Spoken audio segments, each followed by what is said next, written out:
Yes, I will. Donna asked if you have the time. Of course I have heard about that, and I will She congratulate nominated her, so she wanted her. Okay, yes. You don't have to say that. No, I already talked to Priska after that. I already congratulated her in person, and I told her that I will mention this. Oh, nice. Okay, thank you. Okay. Donna will be so happy. Yeah.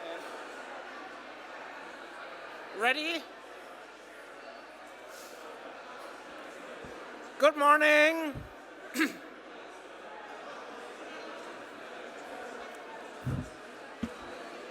Good morning.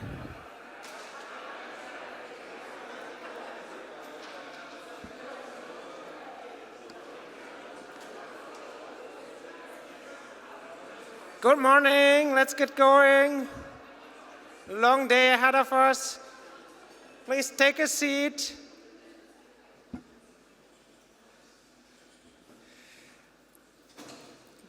Good morning, everyone, and welcome to the Human Cell Atlas General Meeting 2022 in Vienna, back in person.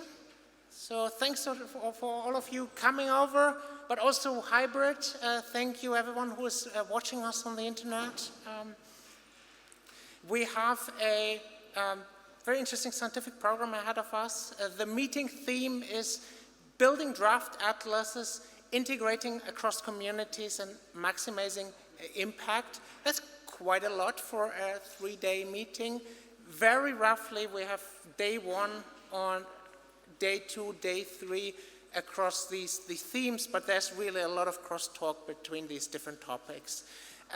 But as any scientific conference, the scientific program is really just the framework for you interacting. So we have the coffee breaks, we have the lunch breaks, and we will try to be really strict with the chairing and keep all speakers to their allotted time, such that it's really the lunch breaks and the coffee breaks for you to interact with each other and kind of make plans and scheme on what the Human Cell Atlas should be in the next 5 years. Social media policy, can you please use you're very welcome to tweet. Can you please use the hashtag HCA 2022 GM for general meeting, such that this can all be found. Speakers, if you show unpublished work or things that you don't want to show or see on social media, use a no tweet icon in your slides.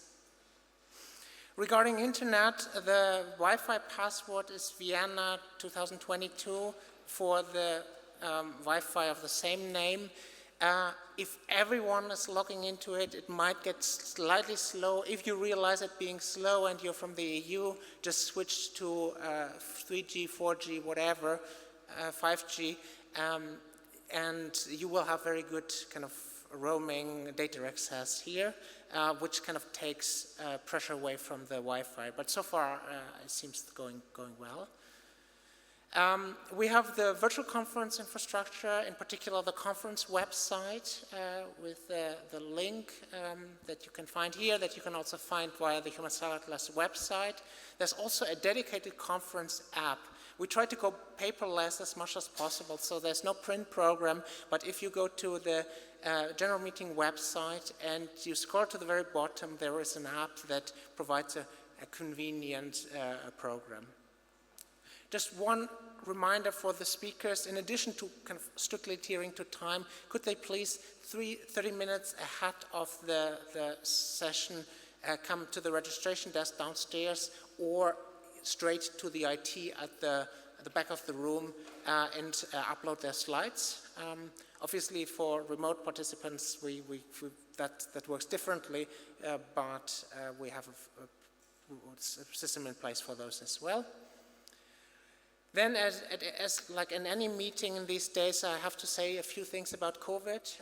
First of all, while this is an in-person meeting, we have had some COVID-related cancellations already, so I apologize that more people than anticipated are presenting virtually.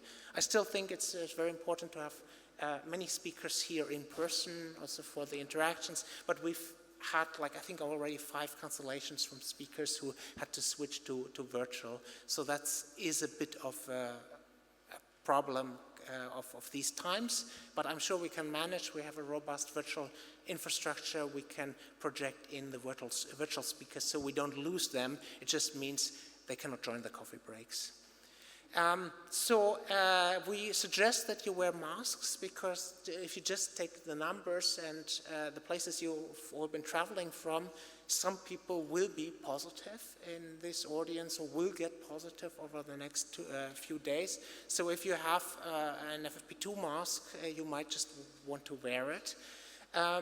We also introduced kind of this color scheme of the name badges. So red means like stay away, which is basically just hello, like Japanese style. Just bowing is fine, or I'm from northern Germany, so for me that's kind of normal behavior. You just say hi across the room, and that's your way of. So, but obviously, green is like aggressive hugging, and yellow is. When there are three options, I always take the middle one, which means I don't have to think about it. So we were quickly running out of yellows, but I don't see a lot of reds. I wanted to normalize wearing red by wearing one myself. I was not very successful. Anyway, do what's safe, and don't do too much of what's unsafe unless you really want to, and it doesn't go at anyone else's cost. If you have respiratory syndromes, cough, fever, sore throat, other things like that, you must stay away, obviously. You're even kind of legally required in Austria to isolate for 5 days, after which you can test yourself free in your hotel or wherever you are. If you have trouble with that, or you have problems, just email us, we will help you. Also, if you end up getting really sick, we can help you getting some of the drugs that are really good by now, and just kind of help you find your way around the Viennese medical system, which is a really good one. So if you, and then general comments, we have 2 safety officers, John and Sabrina. Can you raise your hands, please? Sabrina and John. So if anything is bad, you just go to them, or go to the reception, or come to me, or you email safety@humansalutplus.org. Also, please be kind and respectful in all your interactions. We're just relearning in-person events. So we might have forgotten about some of the etiquette of what it means to be at a scientific conference. We're coming from many different nations, many different parts of the world. Just be considerate and nice to each other. We are here. If you get lost, go to subway stop Herrengasse. From anywhere in Vienna, you will find that. And from there, it's just like 200-300 meters. And there's a lot of buildings in Vienna that look relatively similar, but this flag here that you can see, that's specific for this building. So when you see that flag, you're safe. Also, try to explore the city if you have the time. Obviously, you should definitely not miss any of our sessions, but there is an extended lunch break which was meant for you to really meet with those people that you want to meet, but also kind of, if you want to take a walk with a few colleagues. Sometimes that's really useful for kind of creativity. So with that, I want to conclude with the 5 recommendations. First of all, use the coffee breaks, the lunch breaks. Talk to the people that you know, but also the people that you don't know. We all wear name tags. Try to find at least a few people that you have made a serious conversation with that you have not talked to previously. Especially if you're attending virtually, you have to be particularly proactive. We have a system in place that you can ask questions and contribute in any of the sessions. In particular, the breakout sessions are a great place. Also think how you could contribute to the Human Cell Atlas, email people afterwards if you have great ideas, etc. Don't miss the group picture. It's tonight at 5:10, just before afterwards is food, so you don't want to miss the food, and whoever wants food has to first go through the group picture, so that's just the rules. If you have questions, email us, and most of all, have a good time, lots of ideas, plans, collaborations. And without further ado, I would like to introduce Aviv and Sarah to give the introduction into the Human Cell Atlas in 2022.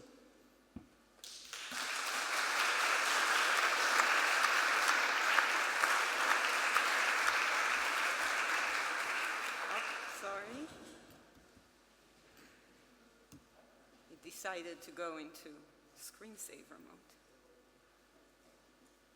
Okay, so for those of you who have not been in an HCA meeting before, Sarah and I have this tradition where we alternate who goes first. We give this talk together, one of us gives the first half, the other the second half, and I'm up this time to go first. I think it's really emotional for both of us to be in person with this community. It's very different than doing it virtually for the last several meetings in a row. But it's also always been HCA's tradition to run hybrid meetings. We've actually been doing that since Stockholm 2017, which was in June. So I guess 5 years ago. And we've always had remote participation, but we've never had virtual speakers. So that's a special one for this hybrid meeting. It's a really special moment. And I also want to say, we always say the thank yous at the end, and of course we will, but it takes a lot to put a meeting together, and it takes even more to put a meeting together these times. So if you will join me by thanking the unbelievable team that organized this one, everyone from the organizing committee and the program committee and the many other committees, I think it would be nice to start with that.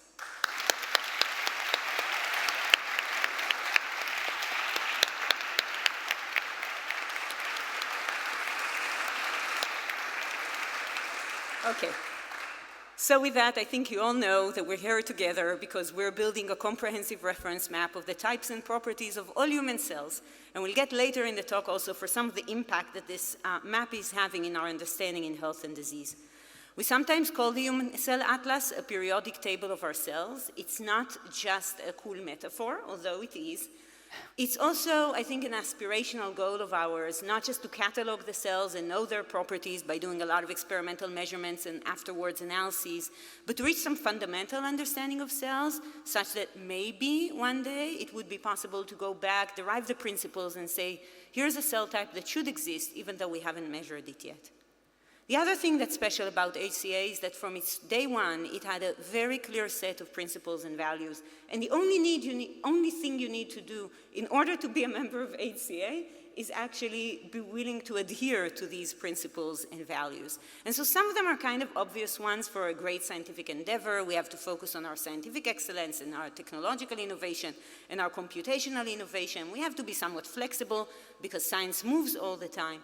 But there's also a set of principles that really has to do with how committed we are to our own community and to the world at large. And they include our commitment to equity, diversity, and inclusion, both in the participation in the Atlas, meaning the scientists that participate in this endeavor, but also in the data that is in the Atlas. And then, of course, our commitment to transparency and open sharing, not just of data, but also code and methods and so on, and of course to privacy and to ethics. And so in today's talk, Sarah and I are going to give you an overview of the HCA. We're going to start with where we are now and how did we get here and where we are headed. We're going to talk a lot about the roadmap for what is happening in the Atlas right now, our cellular and our spatial branches, and how we are building specific roadmaps for the different organs and systems and what we have there already and how that will be assembled together. And then Sarah is going to turn to look at the holistic view across the many tissues and organs in the body, and cross-tissue atlases, a main theme of our meeting, which is integrating the atlas and querying it in order to derive different types of insights, including the specific case of using the atlas as a reference for disease studies. And of course, HCA is only successful because it's an open partnership that involves many different programs, and we're going to give a glimpse to that. And so I'm going to start with the state of the HCA and with a little bit of a history lesson. There are people here who apparently have never been in an HCA meeting, so we thought to give them a little bit of that. So most of you know that we actually started our planning process in October 2016 in a meeting in London hosted by the Wellcome Trust. I saw Kat somewhere here from the olden days. And actually, in that meeting, we already decided on a working group, the analysis working group. We'll come back to that working group in a second. We have since had standards and technology working group, an ethics working group, and an equity working group, as well as biological networks that really cover the different organs and systems that we work through. Throughout the years, we have done a lot of data collection, integration, and analysis, but there's a few special things that have happened, and of course, during the pandemic in particular, our biological networks and overall our integrated community really helped us pivot very quickly into studies of COVID-19 as well as into a virtual existence almost without missing a beat. And that brings us to today in 2022. HCA has always been about community, and so it's always been about meetings. Ever since our first kickoff, we've had general meetings and specialized ones. I want to really call out the regional meetings. First, the Asia one, which really showed the way and has been a fixture ever since 2018. And then in the last couple of years, the work in Latin America and in Africa, where through these meetings and road shows and other mechanisms, we were really able to engage a much broader membership than we had in the beginning. And so if you go to 2018, which is actually the beginning of our registry, we had about 1,000 members from 53 countries, but you can see a huge gap between the upper side and the bottom side of this particular map. But if you fast forward now to 2022, we now have 2,500 members from 83 countries, but what is especially gratifying is that we have between 30-fold to 50-fold more members in the bottom part of the map than we had in 2018. It's still not enough, but it's a huge progress than what we had before, and this is really thanks to the fantastic work of the leaders of the HCA Asia, the HCA Latin America, and the HCA Africa regional networks, where we've seen tremendous growth, especially in the last couple of years, to dozens and even hundreds of members. Still more work to do, but that's the way to go, so that HCA is really a truly global initiative. We also have wonderful biological networks. They have existed for a long time, but they have really pivoted as the data collection and integration efforts have inflected with more and more data and more consolidation in our community. In the original white paper, in 2017, we said 14. There's actually 18 on this slide, and this is, of course, because if the science is there and we can do it, then people just go ahead and do it. And this is a moment to really give a great shout out to the coordinators of each of the biological networks for really bringing communities together. They will play a big role in this talk, of course. As a result of this, we have great growth in the atlas in terms of the number of individuals that are being studied, the number of samples, and the number of cells. In our current state, across the 18 biological networks, more than 8,500 samples from more than 8,500 individuals were studied. There's more than 12,000 samples, and there's more than 60 million cells. We're getting close to the 61 million cell mark. It moves really fast. This is without accounting for the more than 12 million cells from many subjects that were studied in the effort to understand COVID-19. So to give you a little bit of glimpse across the different organs, in some organs like the heart or the breast or the eye, we are really seeing a large number of samples to the point that the atlases are reaching at the cellular level more of a mature phase in their existence. The spatial one is upcoming in them. But we're also seeing the rapid growth of areas that have started developing only later in HCA, but are really catching up. In some cases, hopefully the slide is advanced. Yeah. In some cases, like the gut or the lungs or the immune system, we're getting probably close to saturation for individual cell profiling. There's still a lot of work to do in other modalities and approaches and so on. But we're also seeing things like the organoid bionetwork, the human genetic diversity, the developmental atlas, which were kind of an idea that we might be able to get to in the first 5 years, and it turned out they kind of blew it out of the, knocked it out of the park.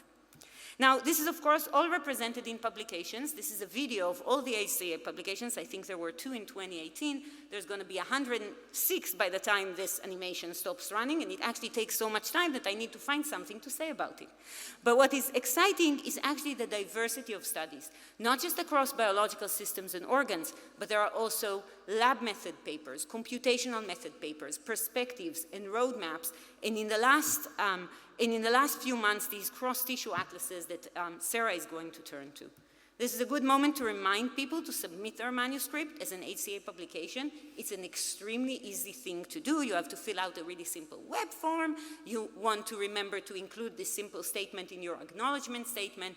And if you send us the DOI for your bioRxiv posting, then it will also be part of the bioRxiv HCA channel.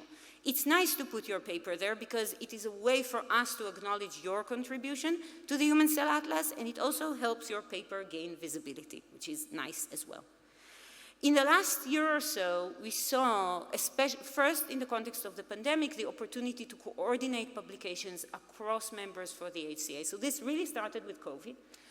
when there was a lot of activity in our community and people wanted to figure out how to get their papers out there as quickly as possible through journals. And we partnered with Nature Publishing Group, and they provided a mechanism for people to engage with editors across the entire publishing group simultaneously, find the journals to go through that journal really quickly, and there were no constraints. It didn't have to be coordinated in timing with any other papers.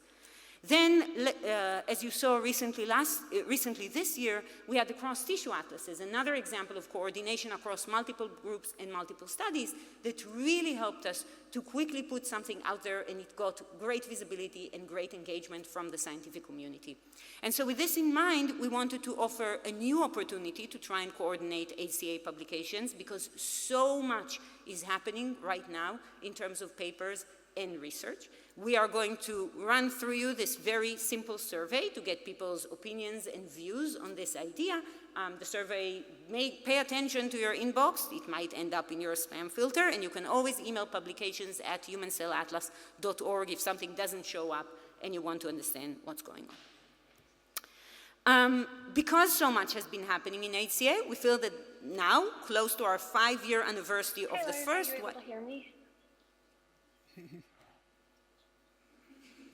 That was Sorry, weird. yes, I can hear you fine. Let me try my video.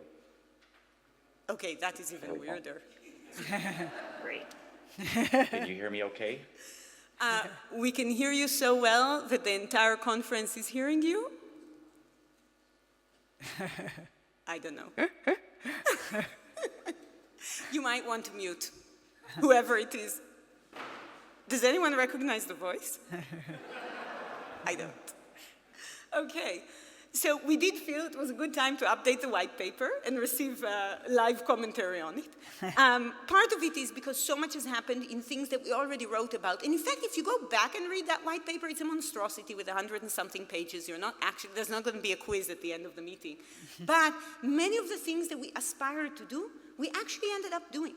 And there's things that are written there that we still aspire to do. So that's awesome.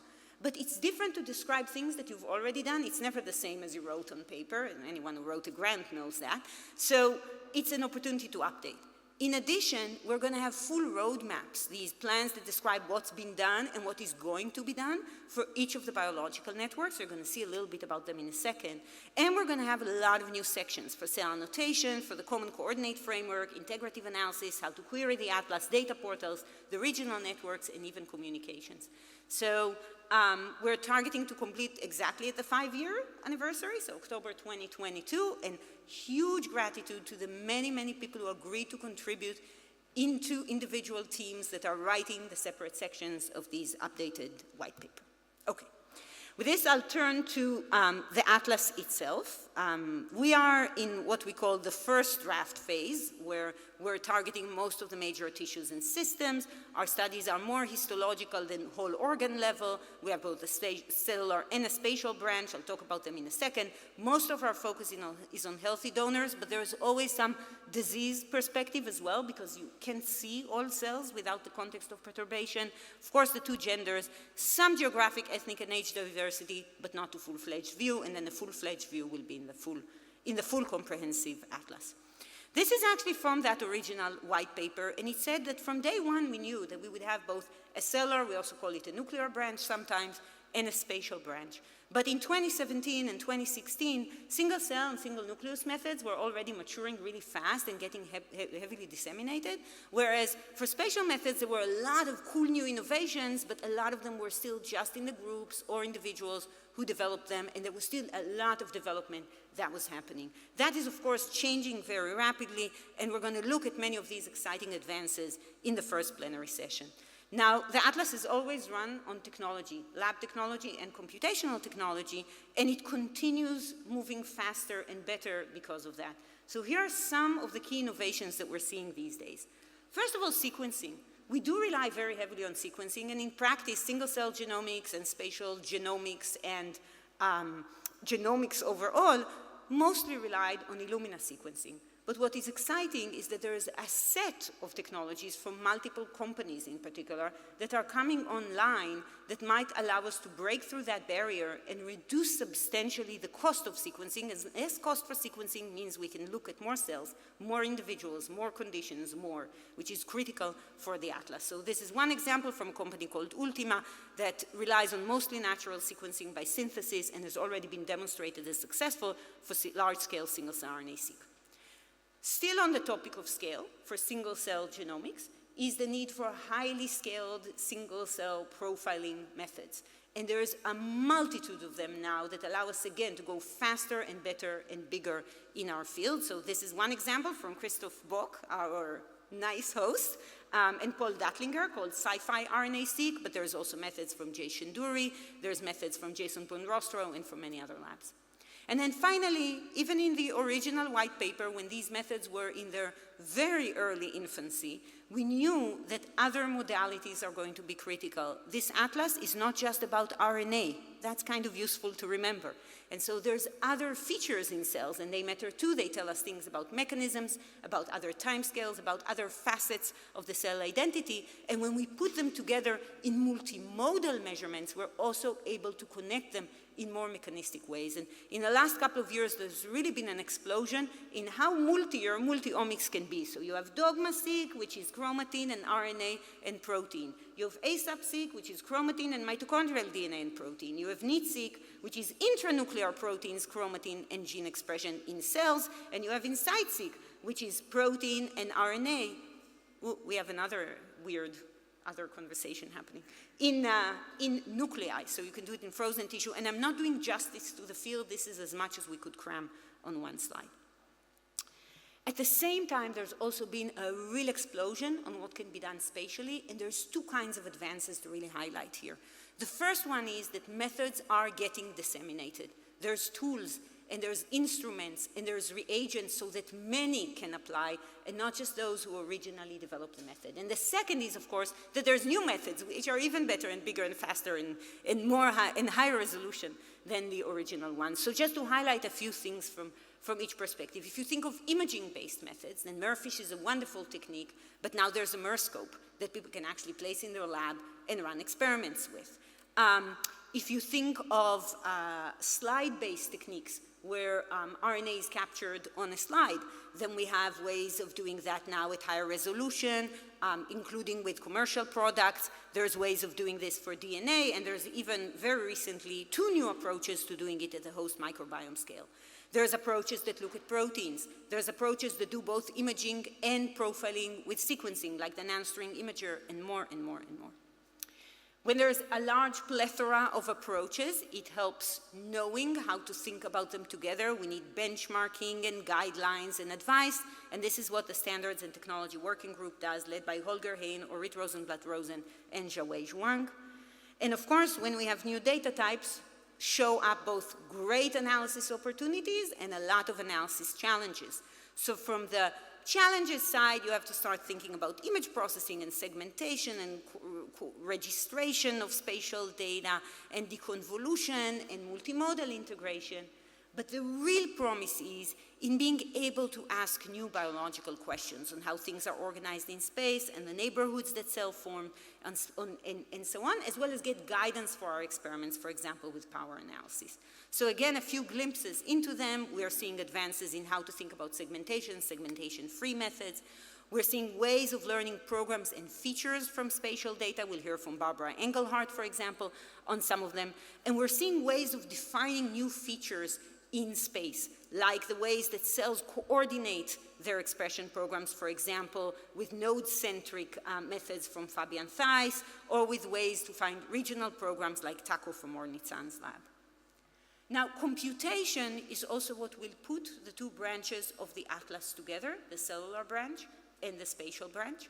There's been a really rapid growth and now even a benchmarking of methods that combine these 2 together by mapping cells to their position and deconvolving spatial data that is at lower resolution and projecting additional gene expression in for things that are only at signature scale and so on and so forth. And there's always also started being things that really combine single cell data with less expected forms of spatial data. For example, electron microscopy-based imaging or Raman microscopy, and we will have 2 lightning talks today which will highlight specifically these 2 examples. So now, how do all of these things play together in the context of a particular organ or tissue? This is really the work that the biological networks are doing as they are assembling their roadmaps. Tomorrow, we will have a series of sessions that look at the different biological networks, and in fact, today we will have a lightning talk from one of them looking at white adipose tissue. But the one example that I will use for illustration is the lung example. It's one of our most mature networks with some of the largest data available. And you have to ask yourself these questions. Which sample will I use, from which anatomy, what histology, what cellular profiles to measure, what molecular information will I collect? And here's how that group has put things together, you know. Take your single cell data, including all that exists and additional that you profile. Include multi-omic characterization of the tissue in question. Include spatial data across multiple different modalities. Consider putting in more perturbed states, like disease states, because they can get to cell states that we wouldn't see otherwise, and then, of course, integrate the data and disseminate it. And in the second plenary session today, this is what we will hear from the lung and other atlases, and we'll also have a breakout tomorrow on good practices to make your organ-level atlas. So a few glimpses from what the lung atlas has been showing us. They have combined multiple different technologies. They have built spatial maps, and in this they managed to map both known cell types and new cell types for locations in the airway, finding cell-cell interactions between cells of different kinds of compartments, but that are in proximity to each other, and even discovering new niches, like an immune niche of these IgA-secreting plasma cells at the mucosal glands in the airways. Then the lung biological network said, let's put data together. Not just one collected in this project and another one collected in that project, but 46 data sets exist now in our community. They span 2.2 million cells from 444 individuals. How do you put it together? Well, to put it together, they started with a core that was well annotated, and then they mapped to that with transfer learning additional cells from other data sets. And after they've done that, they were able to provide detailed annotations and landmarks. They were able to associate to the effects of different covariates. They related genes from genome-wide association studies of human disease to the cells in which they might be expressed. They could annotate new data sets and also discover new kinds of states. And in the plenary session tomorrow, again, we will cover some of these questions. Now, this roadmap is not unique to lung. All of the biological networks are working on this. I'm highlighting a few of them that were already published or nearly published from different types of efforts. We will have a lot of discussion on this in this meeting. It's really crucial that we get these all in place. And this is not just an organizational thing, it's also a social thing. And so the Gut Cell Atlas will be hosting a social hour tomorrow for this type of interaction. Now, one last thing about the Lung Atlas, I'm going to turn to Sarah quite quickly, but one last thing about the Lung Atlas is looking at the composition of samples that we have there today in terms of ethnicity, smoking status, sex, age, and BMI. And you can see that there's variation, but you can also see that there are some things that are missing. So if you look at ethnicity, a lot of this data was collected in Europe by European groups. It's not shocking then that there is an overrepresentation of certain ethnicity, but this is not sufficient for us. If you look at age, this is an adult atlas. It starts at about 20 years old. This is not sufficient for us. And these things are being taken care of by other networks in the HCA. So for example, this recent study from Luis Barriero's lab shows how ancestry shapes the genetic immune response. This is an analysis of 250,000 immune cells from 89 individuals of European and African descent that were infected with flu virus in vitro, and you can see how genetic ancestry actually contributes to variation between those cells. And so the Genetic Diversity Biological Network has really been amping up its efforts to characterize our atlas at the genetic diversity scale. And so this is, for example, work from Joe Powell's group looking at single-cell EQTL mapping across individuals, and a similar study from Jimmy Yee's group, and in both of these cases they found a lot of cell type and condition specificity in the variation between individuals. And there will be a breakout tomorrow focused on modeling of genetic variation.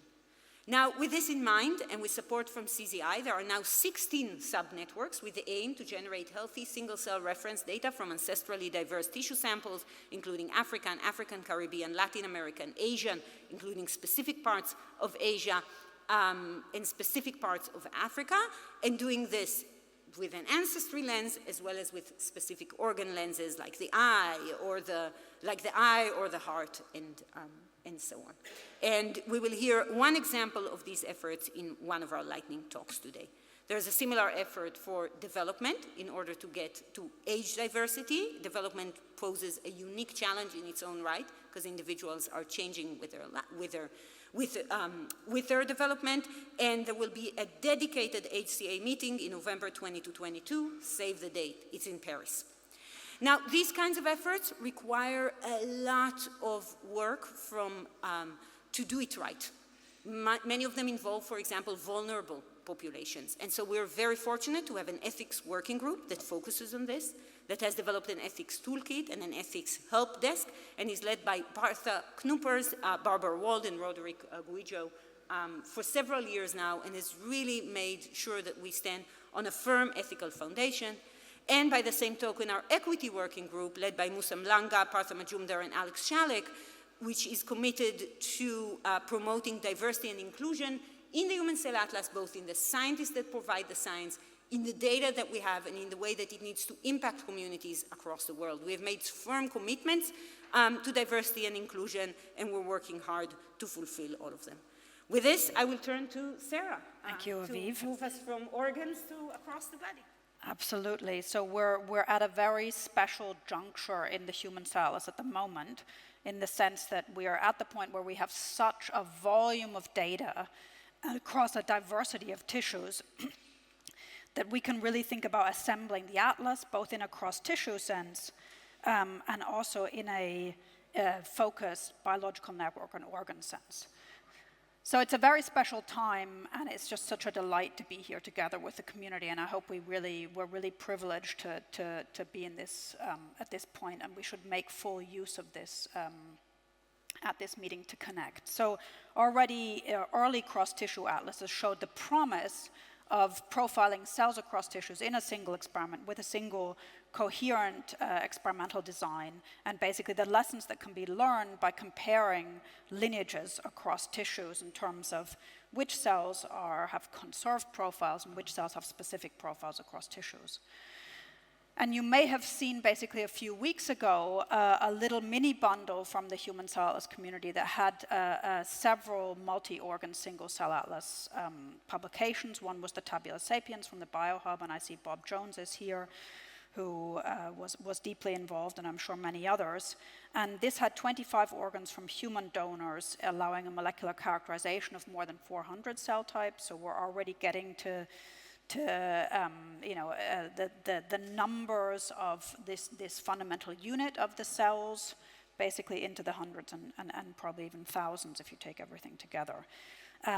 From a joint consortium across with my group at Cambridge, UK, and also New York, and we studied immune cells and had a deep dive into just that cell lineage across 12 tissues to identify features that are conserved across tissues, and then cell types that have specialized profiles, alpha, beta, gamma, delta T cell subtypes, memory states, differences between lymphoid and non-lymphoid tissues, and identifying antigen receptor repertoires that sort of show the systemic nature of immunity across closed tissues. And I want to give a shout out to Cecilia's talk today, a lightning talk on this topic.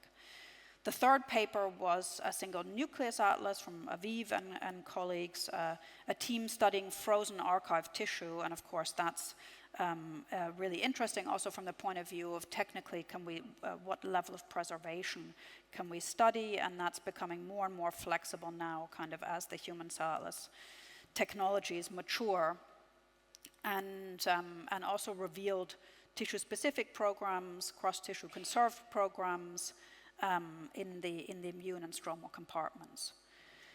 A fourth paper, basically from my group with Mas Hanifa, who's also here, and Mene Klapworthy, allowed us to study immunity in development. And in this paper, we did this integration that Aviv mentioned of the single cell, the suspension cell, and the spatial approach. And really, we're looking here at space across anatomical regions, so different tissues and compartments, and integrating it, as well as space in the sense of microanatomical zonation of organs. And this is, I think, I'm biased, but it's an exciting example of discovering niches de novo using machine learning. And so one thing that revealed was B lymphopoiesis, so immune cell development, which usually happens in either the liver or the bone marrow. In our body, it's bone marrow, hematopoiesis, and immunopoiesis. In the embryonic and fetal stages, what we showed was that B lymphopoiesis is supported in the gut and the skin, which was kind of a sort of big shock and surprise, and it sort of shows the power of genomics to reveal things that are hidden by conventional microscopy, conventional genomics technologies, I think.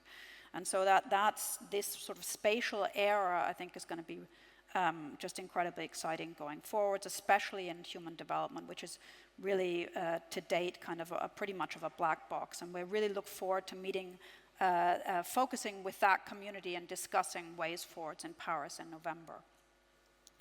Another example of this cross-tissue atlas is integrating single-cell transcriptomics with the human protein atlas, so microscopy with immunohistochemistry, and showing basically the hundreds of cell types that can be localized in tissues using that approach, and basically, again, specificity across tissues. So the computational methods have always been at the heart of the human cell atlas. And with this juncture that we're at in terms of the sheer volume of data, the complexity of data, the different data modalities, it's that the computational methods are key to stitch the data together and also to query it. And at this conference, one of the major topics is going to be how this integration and this querying can be approached. And it's a really exciting challenge, how we take the input. As I said, we have large volumes of suspension cell nuclear data, and then also increasing amounts of data from the other modalities, including the spatial shown on the top. Now, what can we learn from that? We want to understand what are our cell types. What are tissue microenvironments, like I've said, that we can discover with these new technologies that have been invisible before? What are gene programs? What are physical locations of cells with respect to individual neighborhoods? And what are differentiation trajectories and developmental pathways? And it's this answers that we want to have that the computational methods will enable. And on day 2, we'll be focusing on that. And it's a fantastic time because there's just such a volume and complexity of data to answer these questions. And of course, this is driven by the analysis working group. It's kind of one of the very earliest ones in the history of the human cell atlas. We have the amazing Donna Pear, a legend, sitting here with us in the first row. And unfortunately, John has COVID, John Marioni, her co-chair, and isn't able to be with us, but hopefully he'll kind of rally and may be able to join towards the end of the meeting, online, not in person. And the analysis working group obviously has organized a lot of meetings and jamborees, but it's also a sort of intellectual driver of the project. And here you can see the sheer volume of suspension cell data that's in the public database, 23 million cells.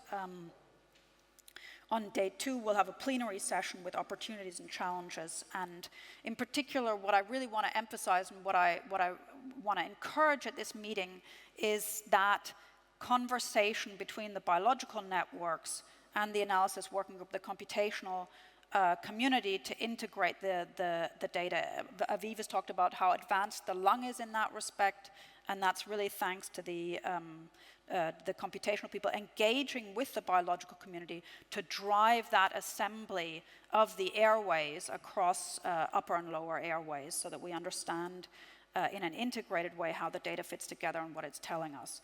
And the techniques obviously include different categories, basically linking across, using data that has linked modalities as bridges, also independent, to some extent, sort of integration methods like the stab map. We've developed one called multi-map. There's another one called SC-bind, and so on. And related to this is this automatic reference mapping. Aviv has mentioned the label transfer categories. There's reference mapping. And Azimuth, which is funded by the HubMap effort and is a fantastic collaboration with the Human Cell Atlas, basically takes reference data sets and then allows the transfer to a new RNA sequencing data set. And what this obviously saves is a lot of time in reinventing the wheel, because you don't have to re-annotate a data set. You can simply lift over the information from an existing data set. And from the cross-tissue effort, we developed Cell Typist, which is basically another approach to this, where you're not lifting over a data set, you're lifting over the profile of an individual cell type one at a time, and they're shown here in the encyclopedia on the right-hand side of the slide with individual names for the cells. And so what you want for each cell is basically some information about what it's called, what it is, what it does, and then computational prediction of that cell type in your data set. And for that, what's important is also having ontologies and controlled vocabularies. And a fantastic example of that that's very advanced is the Allen Brain map. Also collaborations of Human Cell is with HubMap, I've mentioned, for ASCTB tables, the EBI cell ontology in the collaboration with the Craig Venter Institute, especially on the neuronal side, and NEMO as well. And in fact, we have a breakout dedicated to this topic on the second day, and so that's really important. I also want to give a shout out to the cell annotation platform, which will allow the community to contribute and provide annotations, either automated or manual, and big thank you to Chloe Villani, who's basically coordinating and spearheading this now together with the other labs, Karchenko, Thais, Marioni, and Regev, that are involved, and that will evolve into an important and useful tool, I think, in all of this. I'll finish by this section and then by mentioning that quantifying similarities between cells is obviously a key tool for querying. I've mentioned a few methods for doing this, either for data sets or for individual cell profiles.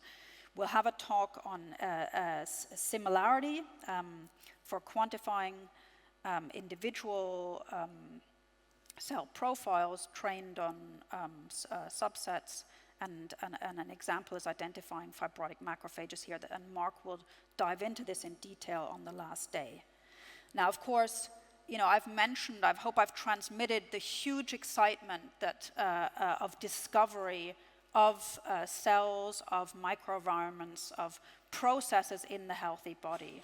I've mentioned macrophages of different subsets, T lymphocytes, B lymphopoiesis happening in unexpected places, and this is all in our body, basically, as we develop, as we age, and so on. There are all these unexpected discoveries that are popping out of the project, which is totally amazing and exciting. And on top of that, obviously the importance of the project is not just that discovery and that excitement of understanding, but also the utility to understand, monitor, and ultimately treat disease. And of course, there's huge impacts both in terms of diagnostics, in terms of understanding mechanisms, in terms of identifying targets, and I'm incredibly proud about how the community rose to the challenge of COVID-19. I mean, it's been, it was a crazy, crazy time, and it still is to some extent. The Human Cell community rose to that challenge, banded together. The first effort was the mapping of the viral entry factors across cells, and that was just incredible how the lung biological network kind of brought the community together. And we sort of moved on very quickly from there to study patient samples, post-mortem samples, and learn not only about transmission, but also pathogenesis, mechanisms, epidemiology, and so on.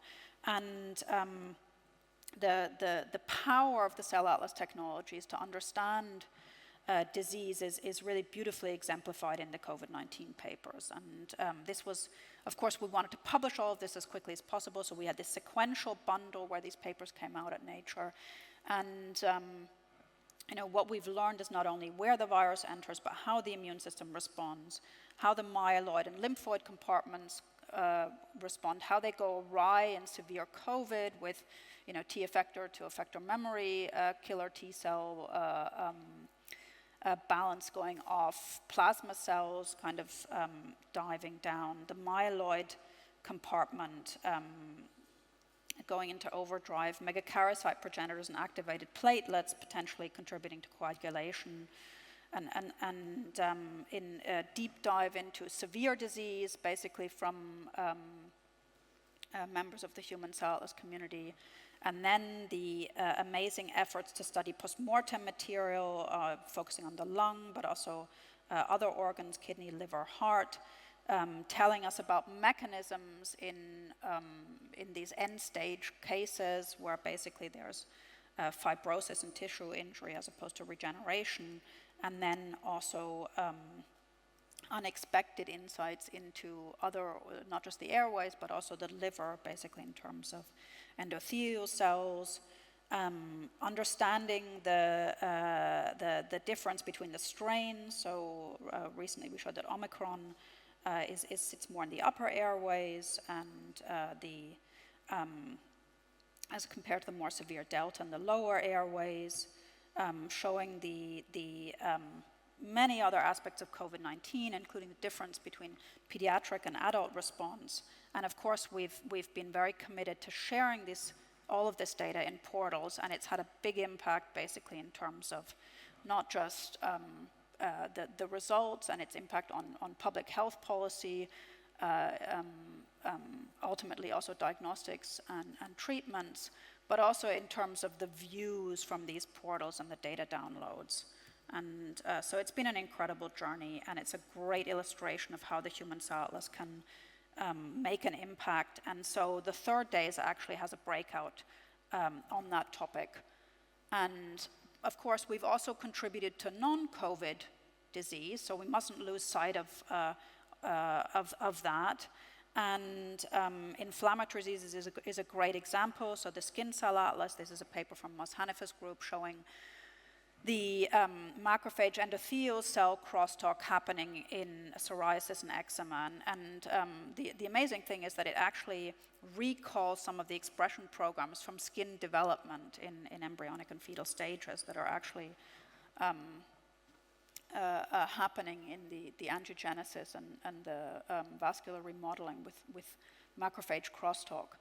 The gut cell atlas is another example of this fantastic collaboration with Aviv and also Holm Ulrich and the gastroenterologist colleagues in Oxford, mapping monogenic and polygenic IBD onto the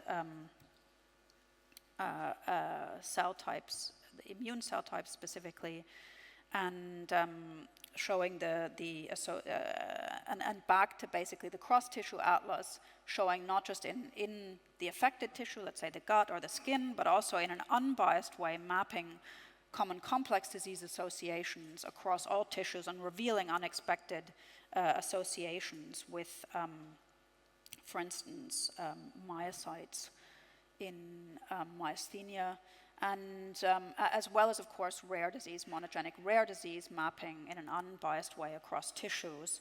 And although we tend to associate monogenic disease with pediatric disorders and development, there's a big component here in the adult tissues, which is really interesting and a great example of human cell atlas power, basically by unbiased data analysis.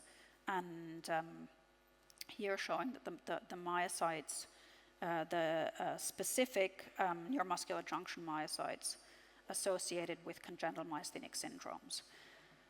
So it's fantastic to see this basic science project having such an incredible impact on both COVID and non-COVID disease. And I just want to finish with a thank you to the funders who've really made this possible and have had this fantastic partnership with the community over the years, both for the Healthy Human Cell Atlas, for the Disease Cell Atlas.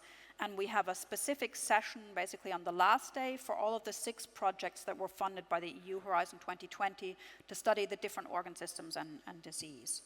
So with the reminder of the goal, I want to just say thank you everybody for coming, and I'm so excited about the next 3 days. Thank you.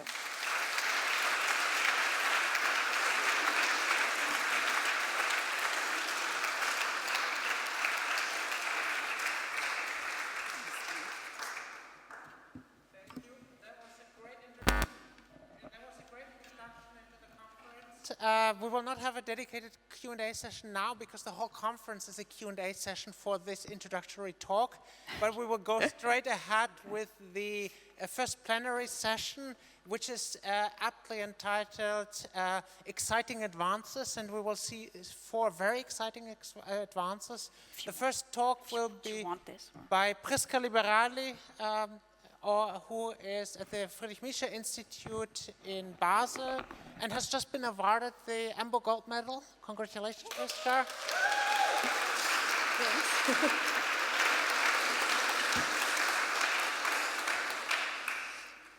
So, is there a pointer? No. Okay, no pointer. So, good morning, everybody. I'm very excited to be here in person to start and to kick off this meeting. So today I will speak of some of the work we are doing in the lab to try to understand design principle of tissue organization and how individual cells contribute to this. And especially I will look at intestinal regeneration and really give some of the work and some of the unpublished work we are doing on the human intestine. The main interest in the lab is to doesn't move. Is to understand how individual cells cross biological scales and how their expression and their behavior is coordinated across space and time, and especially how they create multicellular system and tissue scale property. And these are higher order properties that are generated by the interaction and the coordination of the individual cells. The major challenge we have is that these tissues and this multicellular system are not built top-down by individual cells coming up together, but they are constructed bottom-up with individual cells interacting, and while they grow, they create like these higher order structures. They acquire properties, they acquire genetic regulatory program that give them the behavior that they need to have their function. And clearly part of this is genetically wired with timers and transcription factor that really create a timing in their behavior, making this development and regeneration really also very precise and reproducible. However, clearly the stem cells and also the organoid field have been showing that individual cells have a very intrinsic property to know where they are and when they are in their development. So they have a very strong space-time coordination that make many of these processes very robust and contextual. So in order to understand this, we try to understand how individual cells cross biological scale, how individual cells can generate emergent property at the higher order scale, but also what are the tissue scale property that feed back to coordinate this behavior. So to understand this, we work on the intestine and especially the intestinal organoid. But the intestine is a really very interesting organ with a monolayer of cells. I cannot show it with the pointer, where you have the big villi and then you have the script at the bottom. This is a monolayer of cells where you have at the bottom the stem cell niche with stem cells and Paneth cells, and you have this big villi with all the differentiated absorptive cells. In the past years, with the work of Hans Clevers that has been started in 2009, this was one of the first organoid that was developed, where there has been shown that a single individual cell is able in up to 5 to 6 days to form a fully formed organoid. So you start from one cell, and then you develop and you grow, and then you have a certain point around 16 to 32 cells. And at that point, there's that one individual cell that become a Paneth cells and recreate a niche and brings in up to 5 to 6 days homeostasis, and you have both the cell type composition but also the spatial organization of the individual cells. So our question was, how are individual cells at that point able to sense the extrinsic cues but also to take individual and coordinated division. So in order to do this, what we started, and this is some of the work we did on the mouse, we take individual cells from the mouse intestine, so from adult stem cells, we plate them in multi-well plates, so it's all image-based, and then we fix the organoid at many different time points. But here, the power is that we can look at 10,000, 100,000, even millions of organoids.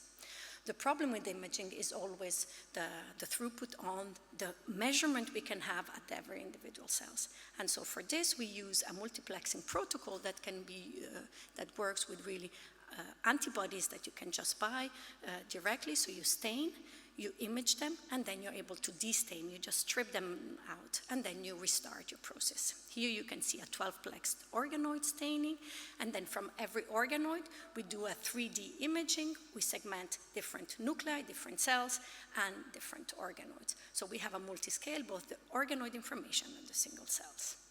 This is some of the work that we really is much more recent. At this point, we are able to segment every single cell, every single nuclei in fully formed organoid, but not the data are at the resolution we can actually do this. What we do with this data is that we try to infer trajectory. I think I don't have to explain trajectory in pseudo time to this audience, but most of the trajectory are mainly used on single cells that grow, but we don't have the multi-scale information of the organoids. While what we do here, the trajectory or organoid trajectory, where we embed in every organoid information all the single cell that we have with the imaging. So we don't order it by time, but we order it by a pseudo time, where every single point is not a single cell, but a single organoid. And you can see here, we have the 2D and 3D imaging data. We use graph-based model, for example, like Palantir, and then we have this organoids development. Here, what we were able to show is that this is published data, so I'll go through quite fast, so then get at some more unpublished result at the end. We show that organoid formation from individual cells doesn't recapitulate a developmental response, but a regenerative response of the intestinal cells. So when we then compare the 1, the 2 organoids, these really map very strongly and correlate very well with intestinal regeneration in vivo. This is really interesting, as we can then use this assay to look at regeneration and a regenerative response. And this is what we did. We looked and we did a compound screen of around 3,000 compounds in an arrayed format where we looked at this regenerative response. These were around 400,000 organoids that were imaged at very high resolution, segmented as I showed you. We were first able to look at this phenotypic landscape of organoid development. So we mapped all the possible organoid phenotype. Then we used this information to then have a compound-specific phenotypic vector describing this phenotypic variability, and then map a network of genetic interaction driving intestinal regeneration. This allowed us to find some compounds that don't promote regeneration, but maintain regeneration in vivo. And as you can see here on the top right, these are damaged intestine that were not able to regenerate, but with this compound, we are able to maintain regeneration much longer and improve the survival of the mouse. So clearly, what we were able to show in the past years is that intestinal organoid formation from individual cell is a very powerful method to look at intestinal regeneration. However, what we want to do is really to move in the human space. And to be able to do this, we need good human protocol from human intestinal stem cell, especially because we can really look at this, progression from damage, slight damage, regeneration, fibrosis, aging, and all the way also to colon cancer, as it's clearly that both inflammation and regeneration and failed regeneration is the driver for colon cancer. And so for this, the problem is really first getting good organoid protocol. The second one is to have a good matching between disease and healthy state. And then having also like the microphysiology of the full GI tract. And so this is what we did, and this is a work really done in the lab by Koen, Maurice, Ludwin, and Veronique. Koen is also here in the audience if you want to speak with him. Is trying to understand, can we use these individual cells and the organoids to understand the human-to-human variability, not only in healthy state and homeostasis, but also in regenerative response and cancer emergence in vitro. The first problem was to develop a system where we can look at these organoids. This is a very fast slide, but we have now this medium where we can start from individual cells, from all the location of the GI tract, to then grow healthy organoids. And that was a bit the issue. We can, cancer organoid grow in water almost, while healthy organoids have really a problem. And so we have this medium where now we can grow from individual cells in a bit longer time. Human takes a bit longer for the organoid, 10 to 13 days. We can grow both small intestine and colon. We have all cell type, and they are very spatially organized in very high throughput. And this cannot be done only for one patient, but we are now covering hundreds of patients. What we do again is to take the imaging, we do the time course, we look at them, we segment them, and then we extract the different features, and then we have the different clusters of the different organoid and the different phenotype that emerge. Again, what we see also in the human, we are able to have a full return to homeostasis. So we start from individual cells, and you can see on the bottom we have fully formed organoid with a good proportion of individual cell type. But the most exciting part for us is that we can recapitulate the regenerative response and the SIAP regenerative response in the first days. So again, now we are in a state where we can look at these individual cells, and this medium allow us to look at regeneration, cell type emergence, spatially organized, and reestablishment of this homeostatic equilibrium where we have all the different cell types. This is our initial single-cell RNA-seq, also to looking at these different cells. We have the different time course, and this is really very still early data, but then we have all the different cell types that emerge with current time. We see that then we have the different cell type, also the transcriptomic level, or the regenerative response, and the emergence of the cell type, as you see at the bottom, especially at the later time. But again, here, the main challenges we have, and this is toward the end of my talk, is there are, I think, two main challenges. On one side is that different sample of different, of origin really have different phenotype. You can see on the bottom from, more anterior to posterior part, there's like very different phenotype. And it's clear the intestine has, the more you go down through the intestine, you have less absorption, you have more mucus secretion, different microbiota. So this is something that now we are going back on our samples and our donor to first have the information very accurate from the clinical part, because this at the beginning was not done. Now we have all the information in our metadata to understand where this sample comes, and especially to have enough over the different location of the GI tract. The age is also sometimes an issue. We have very old patients, and so I think this will be something that is also will be important to add. Then this is why that clearly we see different phenotype, but do the single cells look different?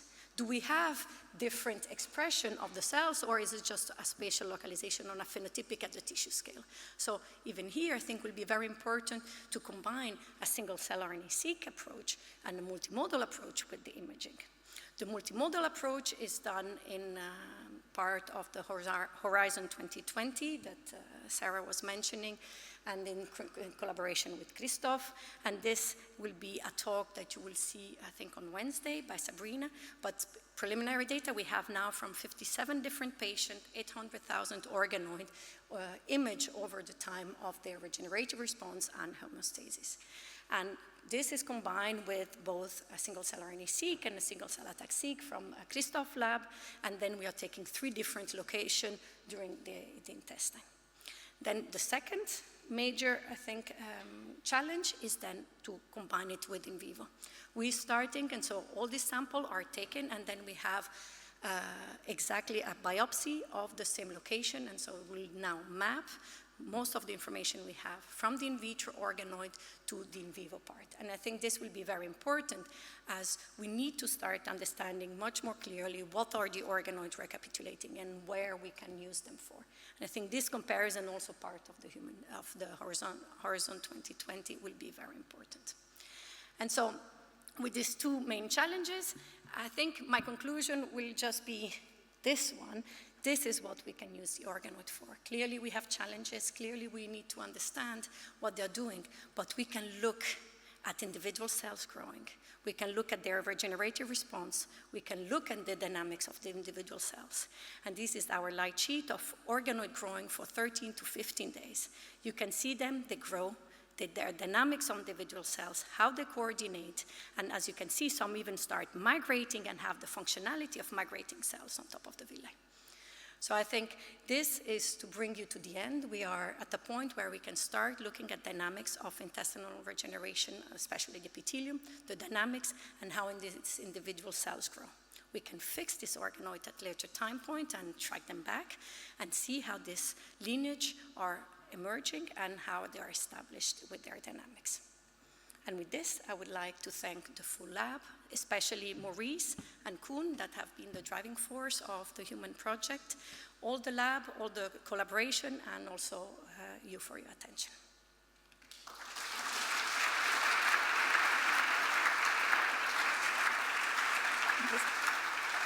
I'm sorry. Thank you. A great start to the session. We have time for a few questions. Also, do we have online questions? No online questions yet, so let's start on that side.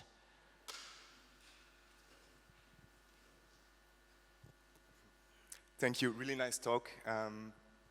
So I'm wondering about sequencing-based analysis of the regenerative potential that you just shown. And you mentioned that it's a plan for the future to look at multimodal approaches. But so far, do you already have a feeling of whether it's complementary of the imaging-based readouts that you had? And do you have any ideas on how to combine all of these things? Yeah, so especially for the mouse, we already have a lot of data where we are combining and integrating the single-cell RNA-seq, the single-cell ATAC-seq with the imaging data. Clearly, we have a very big mismatch with the protein abundance, stability, and matching these to exactly the single-cell RNA-seq. So in this aspect, we are trying to multiplex few RNAs, probably with 20 we should be okay, but it's really work in progress, and try then to use it as really integrating, because integrating protein abundance, we can map something on something. So that I think that would be easy to do, but to have really an exact point will be, I think, important. The other aspect that will be important, and this was also Bart de Planck recent Nature Method paper, where he does very deterministic sequencing of single organoids. And so I think that will be very important, that maybe we have a map where we have at different time point a full or sequencing of all the cells in an organoid. So these are the two directions we are a bit moving into. Thank you. Second question. Yeah, hi, great. Hi. So I was just wondering, mechanotransduction is probably super important for the system. So how are you taking control of that, and what do you think about it? Yes. So we have been doing a lot of work on mechanotransduction, especially on some in combination of mechanics with osmotic forces and signaling.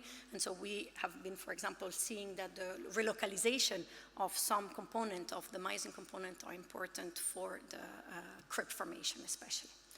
The problem is that we have been trying to look at really mechanical signature in single-cell RNA-seq, stretching the organoid and sequencing them and trying to.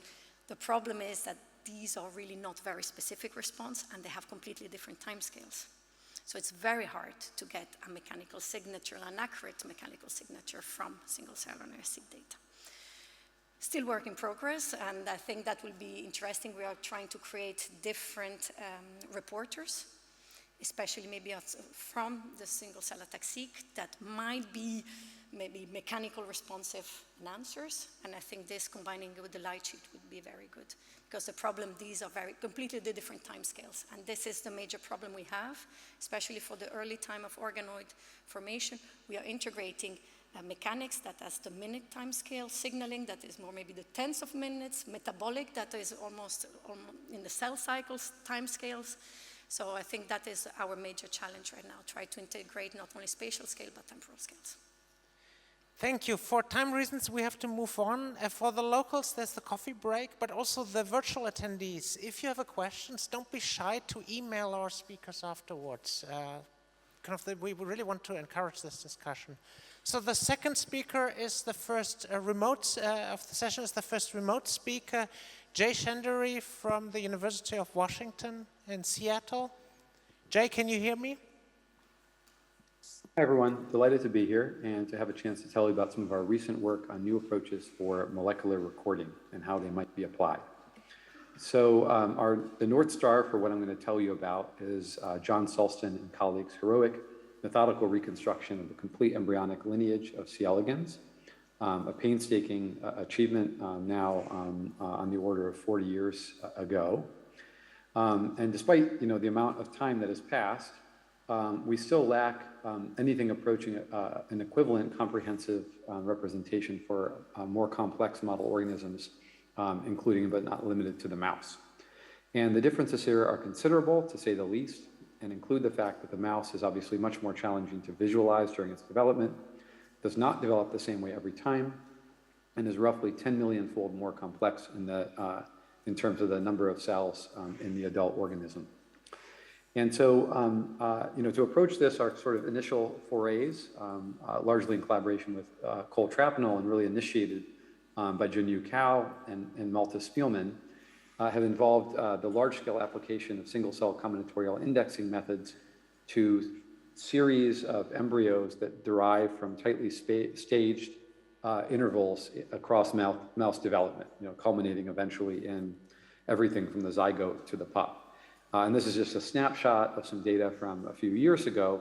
And what you can clearly see, as many others have shown in other model organisms, is that if the time points are close enough, we can apply methods like pseudotime to stitch together patterns of differentiation for populations of cell types as they are progressing across these rapid changes of mammalian development. So even as this is very exciting, and we, for example, recently published CXQ in Nature Genetics, this stitching together, as you will, of embryonic development from day 3.5 to day 13.5 in the mouse.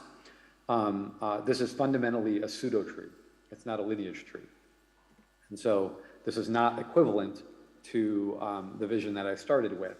And is necessarily going to lack the kind of extremely high resolution that we have with the Sulston tree. And at the end of the day, it's the case that unless we're keeping track of what's happening to individual cells and how they're related to each other in the course of development, we're never going to approach this kind of crystal clarity. So a couple of years ago now, in collaboration with Alex Shear, we developed this method called Gestalt, for organism-scale multiplex cell lineage tracing. And it was developed by the folks shown here, Aaron McKenna, Greg Finley, and Jamie Gagnon. And in a nutshell, we have a transgenic barcode in the genome of, let's say, a zebrafish, which was where we had our proof of concept. And we essentially are doing CRISPR editing of that barcode in vivo, such that different copies of this transgenic barcode present in different cells in the developing organism accumulate irreversibly and stochastically different mutations, primarily insertions and deletions, to this barcode. And then we can sequence these barcodes at the end of the experiment, and based on commonalities and differences, apply essentially phylogenetic techniques to reconstruct how the barcodes or cells are related to one another in the set of cell divisions that led to this particular animal. And so other groups have, in the wake of this, developed quite similar methods, and this continues to be a very exciting area. But in general, the methods in this class, these Gestalt-like methods, tend to suffer from the same set of fundamental limitations.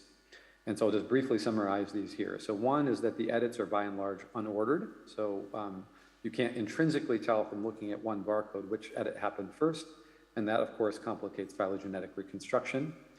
Second, as illustrated by some of the raw data you can see there on the top right, if we have multiple double-stranded breaks induced by CRISPR at the same time, it can lead to deletion of the intervening sequence. And so if these are occurring at different target sites, we can chop out parts of or even our entire barcode essentially deletion of information.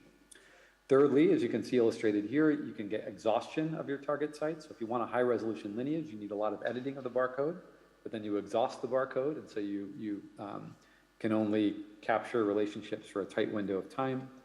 And then lastly, Alex's group and Busher-Raj in particular and others have gone on to show that you can combine methods like Gestalt with single cell profiling. But the challenge of that is that it only really tells you the identities of the leaves of your lineage tree. You don't know who the ancestors were, nor do you necessarily know kind of what happened along the way. So imagine we had a very different system that was more analogous to a typewriter. And in particular, we are accruing information to a barcode, but it's being written in an ordered fashion, right? So there's a write head, like the print head of a typewriter, and it's just typing in one place. And as that event happens, the tape or the paper moves, and you're writing you're writing information further down. And so Junhong Choi, shown here, has worked out a system that does exactly this, and moreover, has the capability to allow us to encode biological information to the symbols that are being written by the typewriter to the tape. So just the only background you need for this is prime editing, which I imagine most people are familiar with. So this was described by David Liu and colleagues in 2019, basically a fusion of a Cas9 nickase and a reverse transcriptase. And the key thing that it allows you to do is to encode both the target site to be edited and the edit that you're going to introduce within the same molecule, which is the prime editing guide RNA or PEG RNA. And in the work that I'll tell you about, we're exclusively using prime editing to encode insertions. So a little bit of molecular detail on how this works. The talk is so short that I'll gloss over some of this, but in a nutshell, we have a tandem array of 14 monomer repeats extending down here. That is the tape to which we are going to be writing. And the sequences of the monomers are such that, provided that we have this key sequence shown here on the left, the key together with one of the monomers, together with the first half of the second monomer, together constitute an intact target site for a prime editing guide RNA or PEG RNA. And that, the other monomers along the tape do not, because they lack the key sequence there at the beginning. When an editing event happens, we're inserting, let's say a 5 base pair insertion, and that insertion consists of 2 parts, a barcode, which contains information that we're writing to the tape, and then this same key sequence, right? And so what we've effectively done here by performing prime editing is to disrupt the original write head, create a new write head, and write information to the tape. And now that the write head is effectively here, we can do this again, writing information 1 unit further down along the tape and moving the write head 1 unit further down as well. So key take-homes, right? We're getting ordered information. We don't have any double-strand breaks. This is a Cas9 nickase that's being used with the prime editor. We are essentially writing information in the order in which it occurred. And then finally, you can imagine that here we have a 2 base pair insertion, so we can encode 16 potential symbols. If we had a 5 base pair insertion, we can encode 1,024 distinct symbols, right? Okay, so does this work? Many things in science, it takes a lot of time to get them to work. This actually went from idea to working the first time right away. And we can ask, are we achieving directional genome editing, just as a basic question for whether it's working. So when we take a 3 monomer tape, expose it to prime editing guide RNAs that target it for insertions with different barcodes, we can ask whether the resulting sequences exhibit directional patterns or non-directional patterns. For example, to have an edit of site 3, do we necessarily previously have to have site 2 and site 1 also edited? And in fact, that does appear to be overwhelmingly the case, so we only very rarely see examples of non-directional patterns. For the most part, or almost exclusively, if site 3 is edited, site 2 and site 1 have also already been edited, right? So this suggests it's working. A toy experiment is to kind of showcase that we can use it to decode order.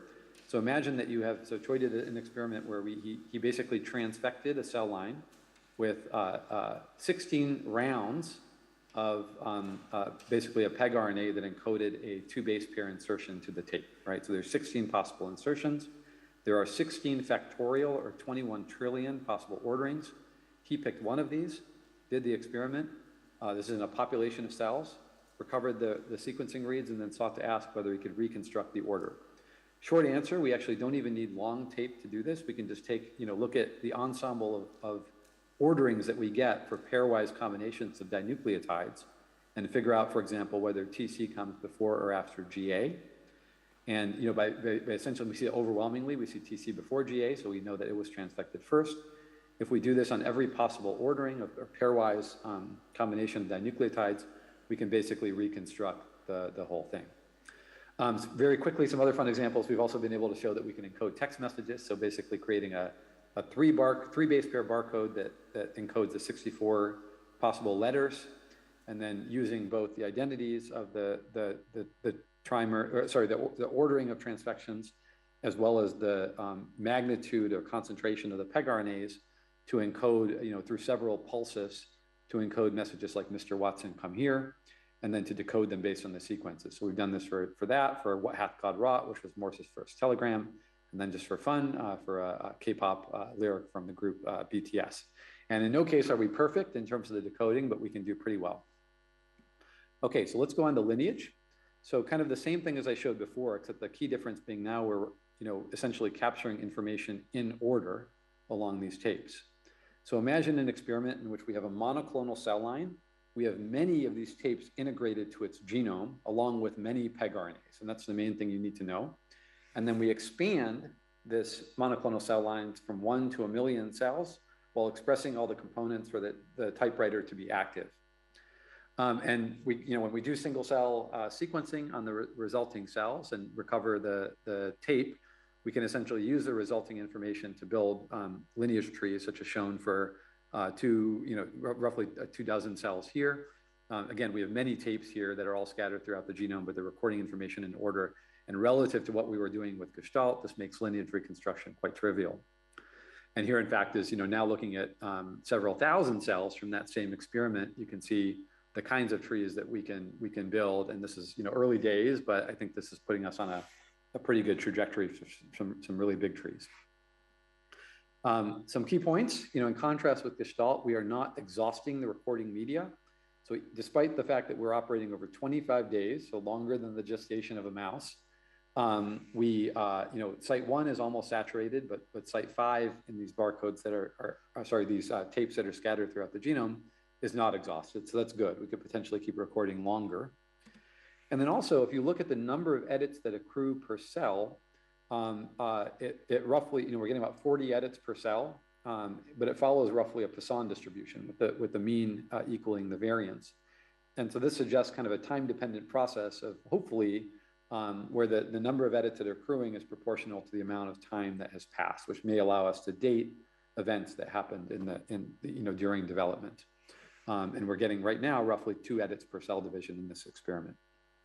Okay, in the last couple of minutes, can we also record biological experiments? So everything I showed you so far, the pegRNAs were stochastically expressed, driven by Pol3 promoters. But wouldn't it be great if we could drive pegRNAs that were signal specific, and in particular, exploiting the large number of reporters that have been developed around Pol2 for different signaling pathways, as well as for developmental enhancers, and maybe even other things like calcium influx.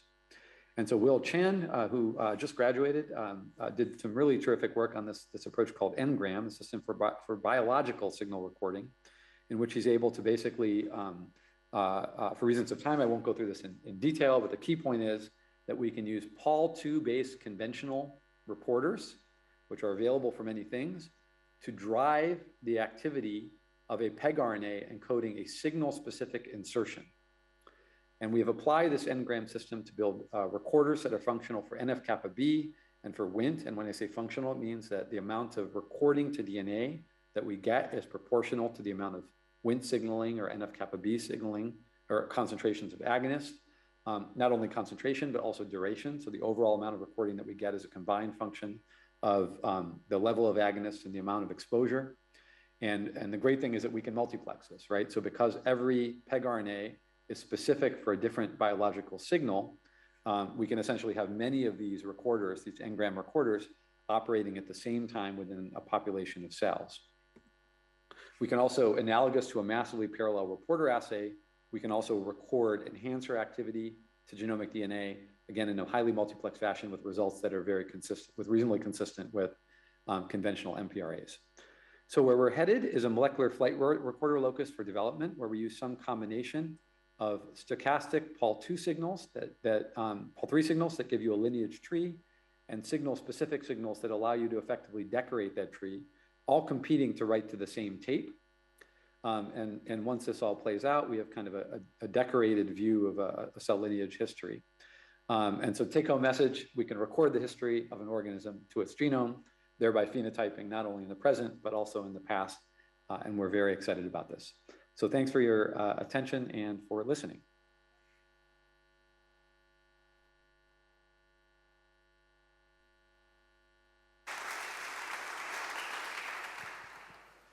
Thank you. Are there questions? Any remote questions?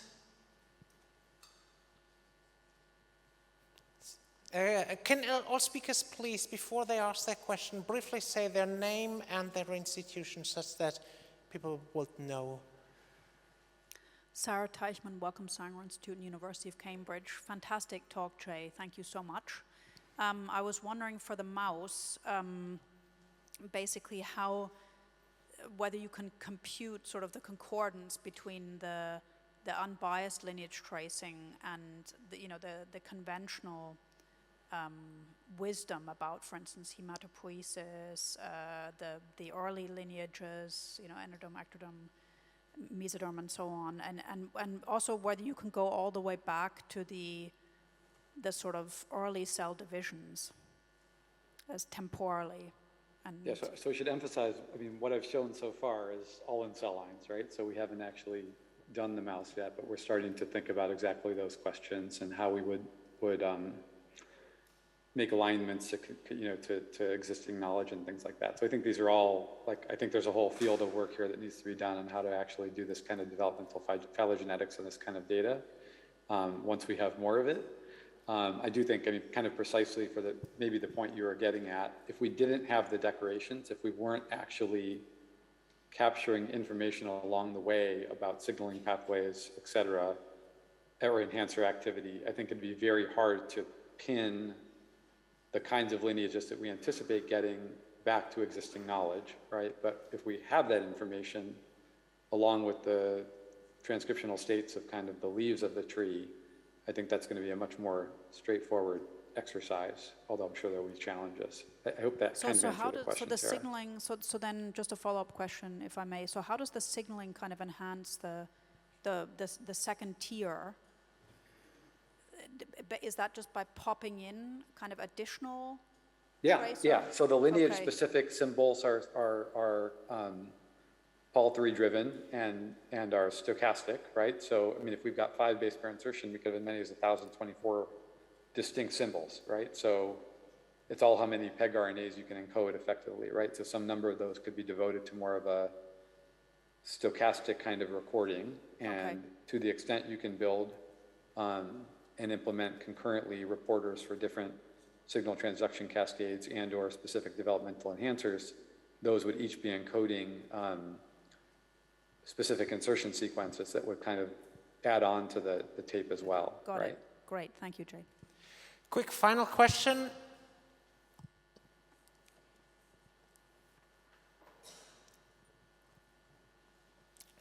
Please say your name and institution and then your question. Malte Luken, Helmholtz Munich. Thanks really much for the really interesting talk. I was wondering if you have signal-specific single-cell lineage tracing. Can you also use that in the end then to kind of reconstruct spatial gradients of these signals in an organism? And is this kind of the plan going forward as well?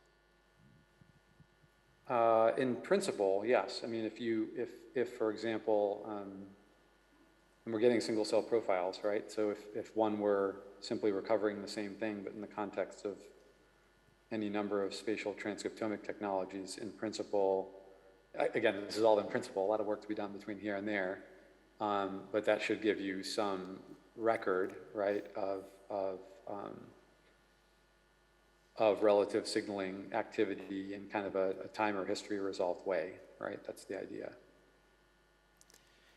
Again, a lot of steps between here and there, but there's no reason in principle why that couldn't be done. Thank you. Then let's move on to the next speaker. Lars Steinmetz from EMBA Heidelberg and Stanford University, also joining us virtually.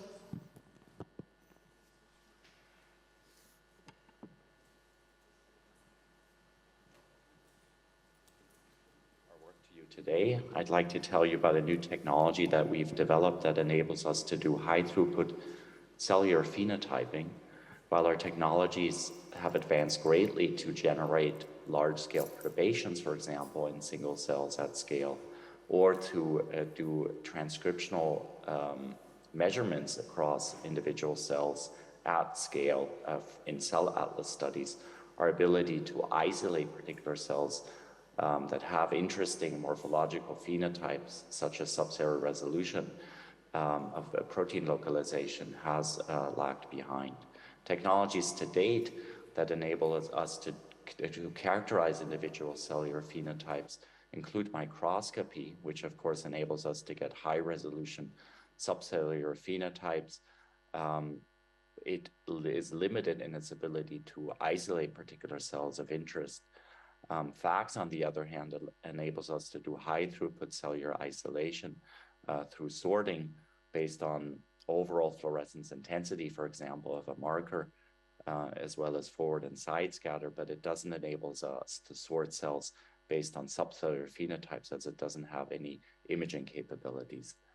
In a collaboration with BD Biosciences, we developed an image-enabled cell sorter, which enables us to combine the advantages of microscopy and FACS to actually collect images of individual cells as they're passing through a FACS machine. So this is a FACS machine that has imaging capabilities built into it, and cells can be sorted at 15,000 cells per second, similar to a classical FACS machine. So as individual cells pass through the sorter, these images are then collected, and in microsecond time scale, a compute decision is made in order to sort then the cells into distinct compartments for further characterization. So this instrument contains all the classical measurements that a FACS machine has, but in addition to that, it has like a bright field image, and then it has 4 fluorescent channels with subcellular resolution to be able to characterize different cellular compartments. And we've shown that here through a demonstration where we've demarcated different cellular structures, subcellular structures, and you can see here that we can see both larger entities within cells, such as the nucleus, the Golgi, or the endoplasmic reticulum, but we can also resolve smaller entities like centrosomes or P-bodies. These images are blur-free, and they were collected at a sorting speed, in this case, of 4,000 cells per second. So that really does enable one then to carry out sorts of heterogeneous cell populations to then identify cells in particular states. And one of the things that we've done to demonstrate the power of this is apply this to the mitotic cell cycle using classical FACS sorting machines and parameters. Previously, one could just isolate the G1S or the G2M phase of the cell cycle, but it was not possible to separate individual stages within the M phase within mitosis.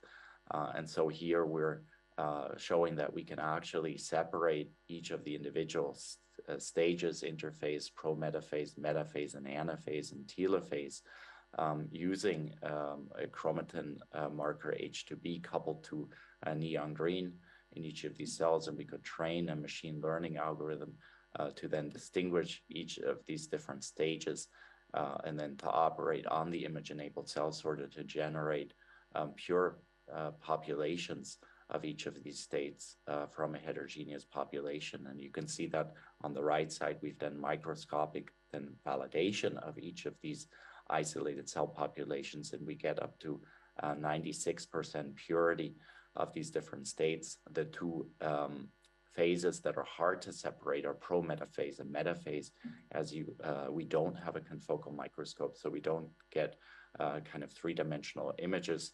And when these cells are rotating kind of 90 degrees, they can look very similar with measurements that are kind of looking at it through a single plane. However, all of the other states, including anaphase and telophase, for which there aren't even any chemical blocking agents available to arrest cells in these particular stages, we can identify these cells and then these states, and then these populations can then be further characterized in more detail. Another very powerful application of this technology, and one we were very excited about, is to use this for genetic screening applications in order to get a better idea of functionality of different genes and genetic elements across the genome. So we applied this to a phenotype here as a proof of concept, where a protein, cytoplasmic protein, in this case NF-kappa B, relocates to the nucleus upon stimulation, in this case of TNF-alpha. So in these cells, upon TNF-alpha treatment, we get nuclear localization of one of the NF-kappa B associated proteins, REL-A, that we've here tagged with a neon green. And we're carrying out this screen by calculating correlation between the fluorescence intensity of REL-A with neon green versus a nuclear dye called DRAG5. And so if the correlation is very high, then REL-A has relocated to the nucleus. When the correlation is low, as you can see here in the orange, then REL-A is still in the cytoplasm. So you can nicely see the distinction in the distributions, which suggests that this phenotype is amenable to image-enabled cell sorting. And so we showed by proof of concept, by targeting two of the essential genes in the NF-kappa B pathway, that indeed, when these are disrupted, we get a shift in the blue distribution towards the orange one, which suggests that REL-A in these cases, even upon TNF-alpha treatment, is not relocating to the nucleus. And this can then be carried out genome-wide by targeting all roughly 20,000 protein coding genes in the genome. We're using, in this case, 6 guide RNAs per protein coding gene, 120,000 in total, and we're running it at 10x coverage, meaning 10 cells per guide RNA. We think screens can even be done with only 3 guide RNAs per gene. In fact, we've shown that we get similar resolution on that. And so this reduces a sort like this to just a couple hours compared to several days if you were doing this using microwave plate types of technologies. We synthesize all of our guides through oligonucleotide library synthesis, clone them into lentiviral vectors, and then we transfect a HeLa cell with a REL-A neon green tag, add 1 lentivirus per individual cell at most.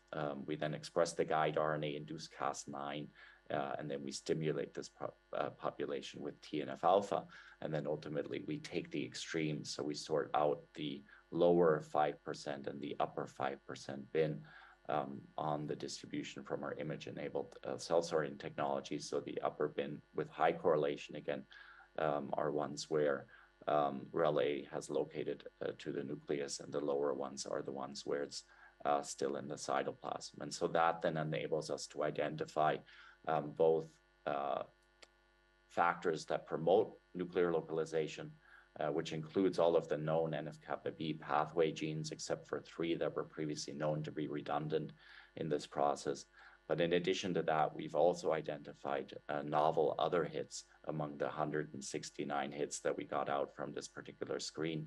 And some of these novel players have previously not been associated with this pathway. They contain chromatin modification machineries coming from the Inno80 and the Saga complex, which of course are interesting for further characterization. But as a proof of concept, this shows that this technology can be used to carry out high precision genetic screening technologies for subcellular resolution phenotypes. Another subcellular resolution phenotype that we've applied this to now is to a gene called RBM20, which is when mutated in dilated cardiomyopathy. RBM20 is an alternative splicing regulator controlling key heart transcripts in their splicing.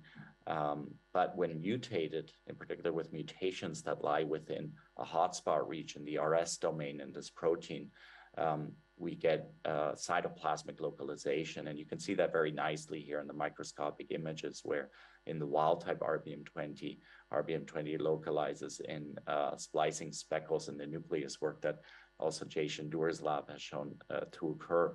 However, when an RS domain mutation is present, we get, to a large extent, cytoplasmic localization of the mutant RBM20. So this then is, again, a nuclear versus cytoplasmic distinction in localization, and we can apply image-enabled cell sorting in both the context of a mutation of the RS domain, where we have cytoplasmic localization and can then screen for factors or perturbations that might bring RBM20 back into the nucleus.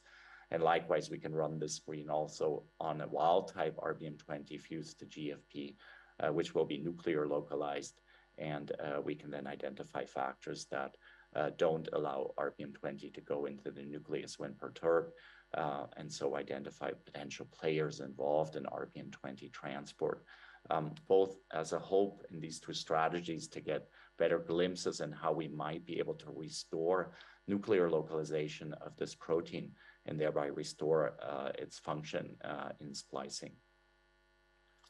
In addition to these kind of genetic screens, where we look at cellular phenotypes at subcellular resolution and couple that with genetic perturbations, we're also interested in merging our image-enabled cell sorting technologies with other multi-omic readouts that can be carried out on single cells, including proteome measurements, for example, using CytSeq, or transcriptome measurements, both targeted in the case of TAP-seq for targeted analysis of perturbations, an approach that we developed, but also in the context of global transcriptome readout systems coupled with perturbations like Perturb-seq. So this is work that's ongoing, kind of to supplement the capabilities of this image-enabled cell sorting. I want to show you kind of 3 other examples of applications of this technology to characterize single cells and single cell behavior. In this particular case, it's a collaboration that's focusing on looking at Salmonella typhimurium, facultative intracellular bacterium that leads to a severe gastrointestinal disease. And in this particular case, these bacteria are infecting macrophages. And with an image-enabled cell sorter, we can separate macrophages that don't get infected by these bacteria from ones that have 1, 2, or even more than 2 bacteria that have been taken up intracellularly. And these populations can then be separated and sorted from a heterogeneous population to then further characterize them at the genomic and phenotypic level to identify factors that might influence the infectability of these macrophages by these bacteria. In another kind of cell-cell combination experiment, we're looking at cell-to-cell interactions of the immune system with PBMCs, in this case, monocytes and T cells. And we can, in particular, use dyes, which enables us to image the integrin interface between a T cell and a PBMC, and then separate cell-cell interactions from those where these interactions don't occur in the population, and again, take advantage of that heterogeneity to characterize cells with interactions from those that don't have it at high scale and high throughput. A third application is one that's applied to photoplankton. Photoplankton is a microscopic plant.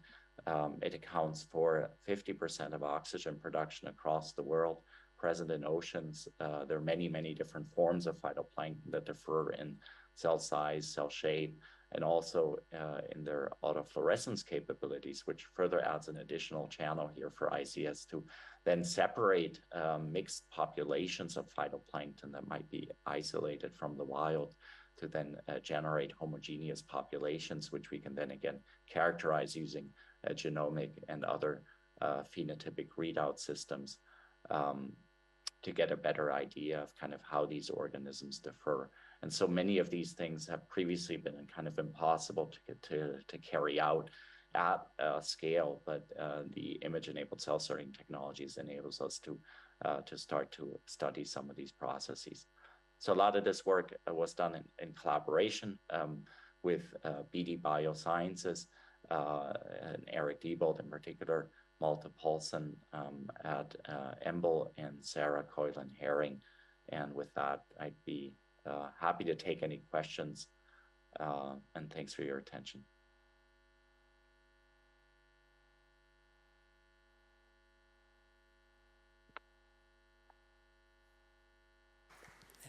Do we have questions for Lars?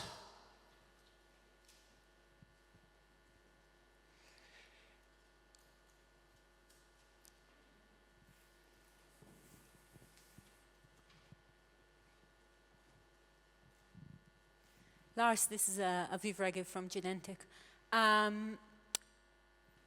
In the first screening method, ICS, when you move to a genome-wide screen, you predefine the images that you're gonna bin based on, presumably, as you showed for the mitotic example and the other example. But you go back then and look also at the distribution of the images for the bin. You can't tell which cell, which guide, say, came from which, but you might learn something from the distribution because there could be phenotypes there that you wouldn't see in the original native data that you used in order to define how to bin, right? Where to sort the cells. Yes, yeah, great question, Aviv. Indeed. So we did that screen, like you said. So we first defined the phenotypes, and then we defined the parameters that would best distinguish them based on the image, the scatter, and the intensity values and so forth that we get. But you're right, one could go back and even do this in an unbiased fashion and just take a population of sorted images and then define, using AI machine learning, which parameter space best distinguishes the heterogeneity in the phenotypes that's there. So we have applications that now test this in other cases, but yeah, I fully agree.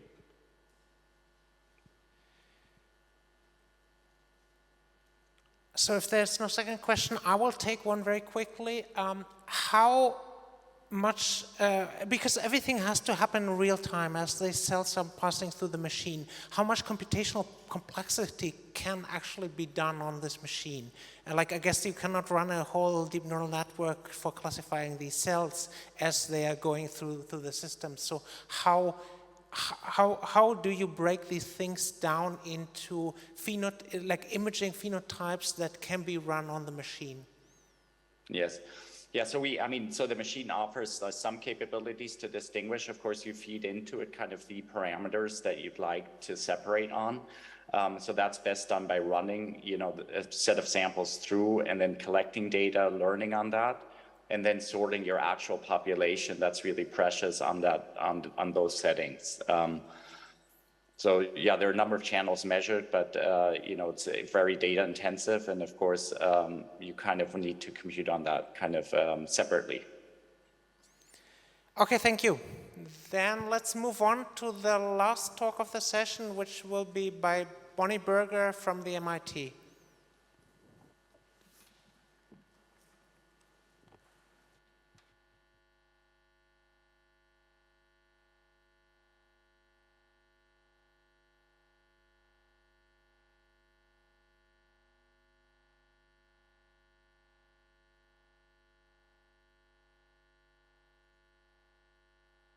Much of my work has centered around transforming and creating ideas that are from algorithmic thinking to novel areas of biology. As I'll talk about today, we will leverage modern machine learning techniques to design computational platforms that enable us to learn gene regulatory control by synthesizing different kinds or modalities of single-cell measurements. Due to the efforts of a human cell atlas and other consortia, we now have very high quality catalogs of cell types in our tissues, as well as a base level understanding of cellular heterogeneity. As we move forward, a promising direction consists of multimodal data sets that can, for example, let us see how expression is driven by epigenetics or how it is spatially regulated. Multimodal synthesis like this reminds me of the fable of the 5 blind men and the elephants. You're looking at the same entity, but from different perspectives.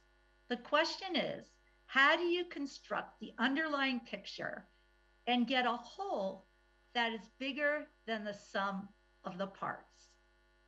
We are interested in how we can maximally exploit this rich data and what new insights we can glean from it.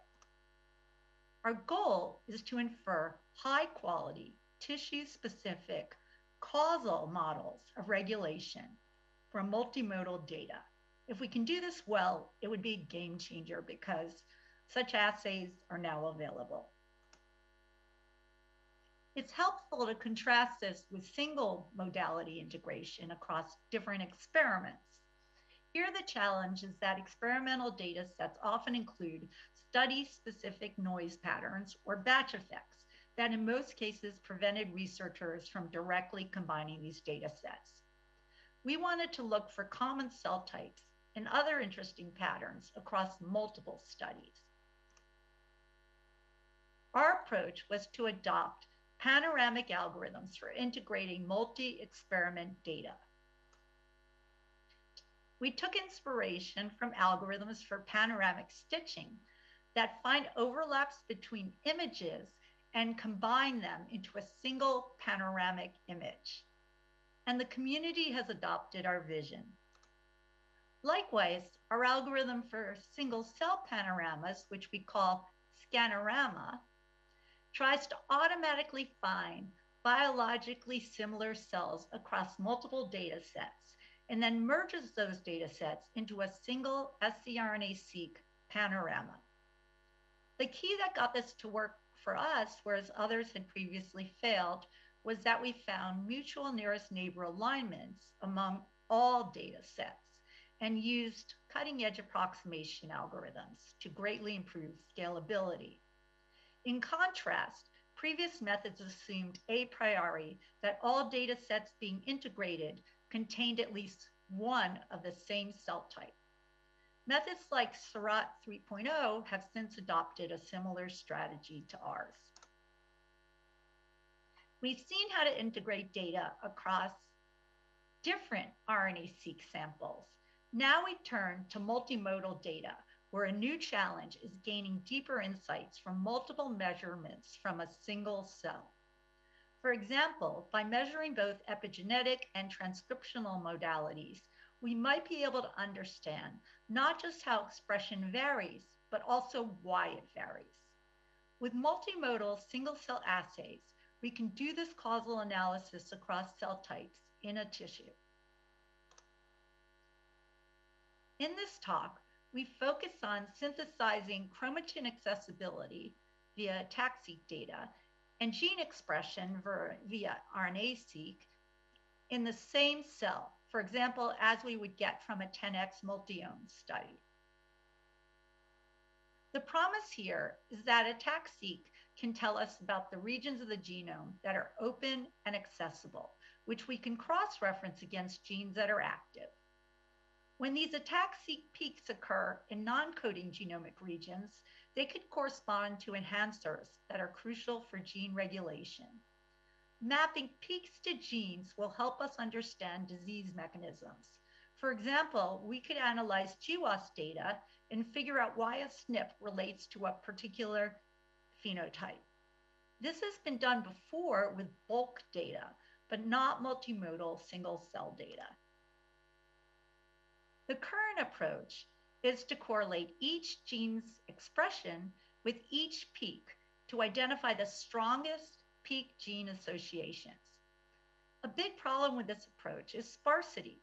With ATAC-seq data, you might have less than 1% of the peaks in a cell with non-zero counts. The current answer to the sparsity basically does some kind of averaging. The pseudo-cell technique averages ATAC-seq over a group of similar cells, where similarities determined by RNA-seq.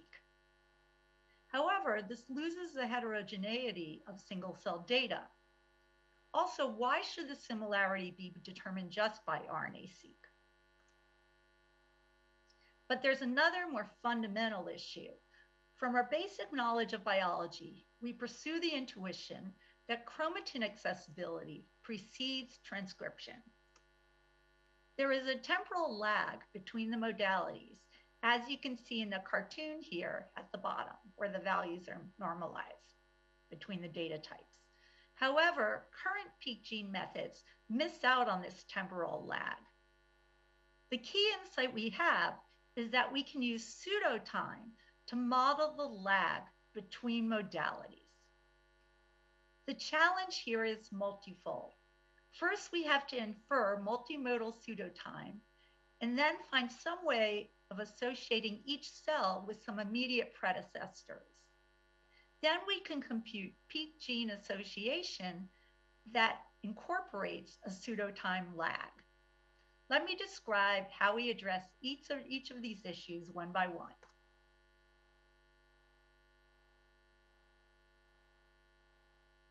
The first thing we do is construct a k-nearest neighbor graph of cells that is informed by both modalities. This is tricky because, as we said, ATAC-seq is much sparser than our RNA-seq data, and you can see that at the top in their clusterings. Here we are showing the results of Leiden clusterings on the KNN graphs made from the individual data modalities. And in the bottom row, they're combinations. With the exception of the ground truth graph, which is manually labeled in the upper left, the coloring of cells in each graph is from the clustering algorithm. Note how much more noisy the ATAC-seq modality is compared to the RNA-seq. The bottom three graphs show three different ways to combine these modalities. You have a deep learning autoencoder, canonical correlation analysis, and I'll get to the third one.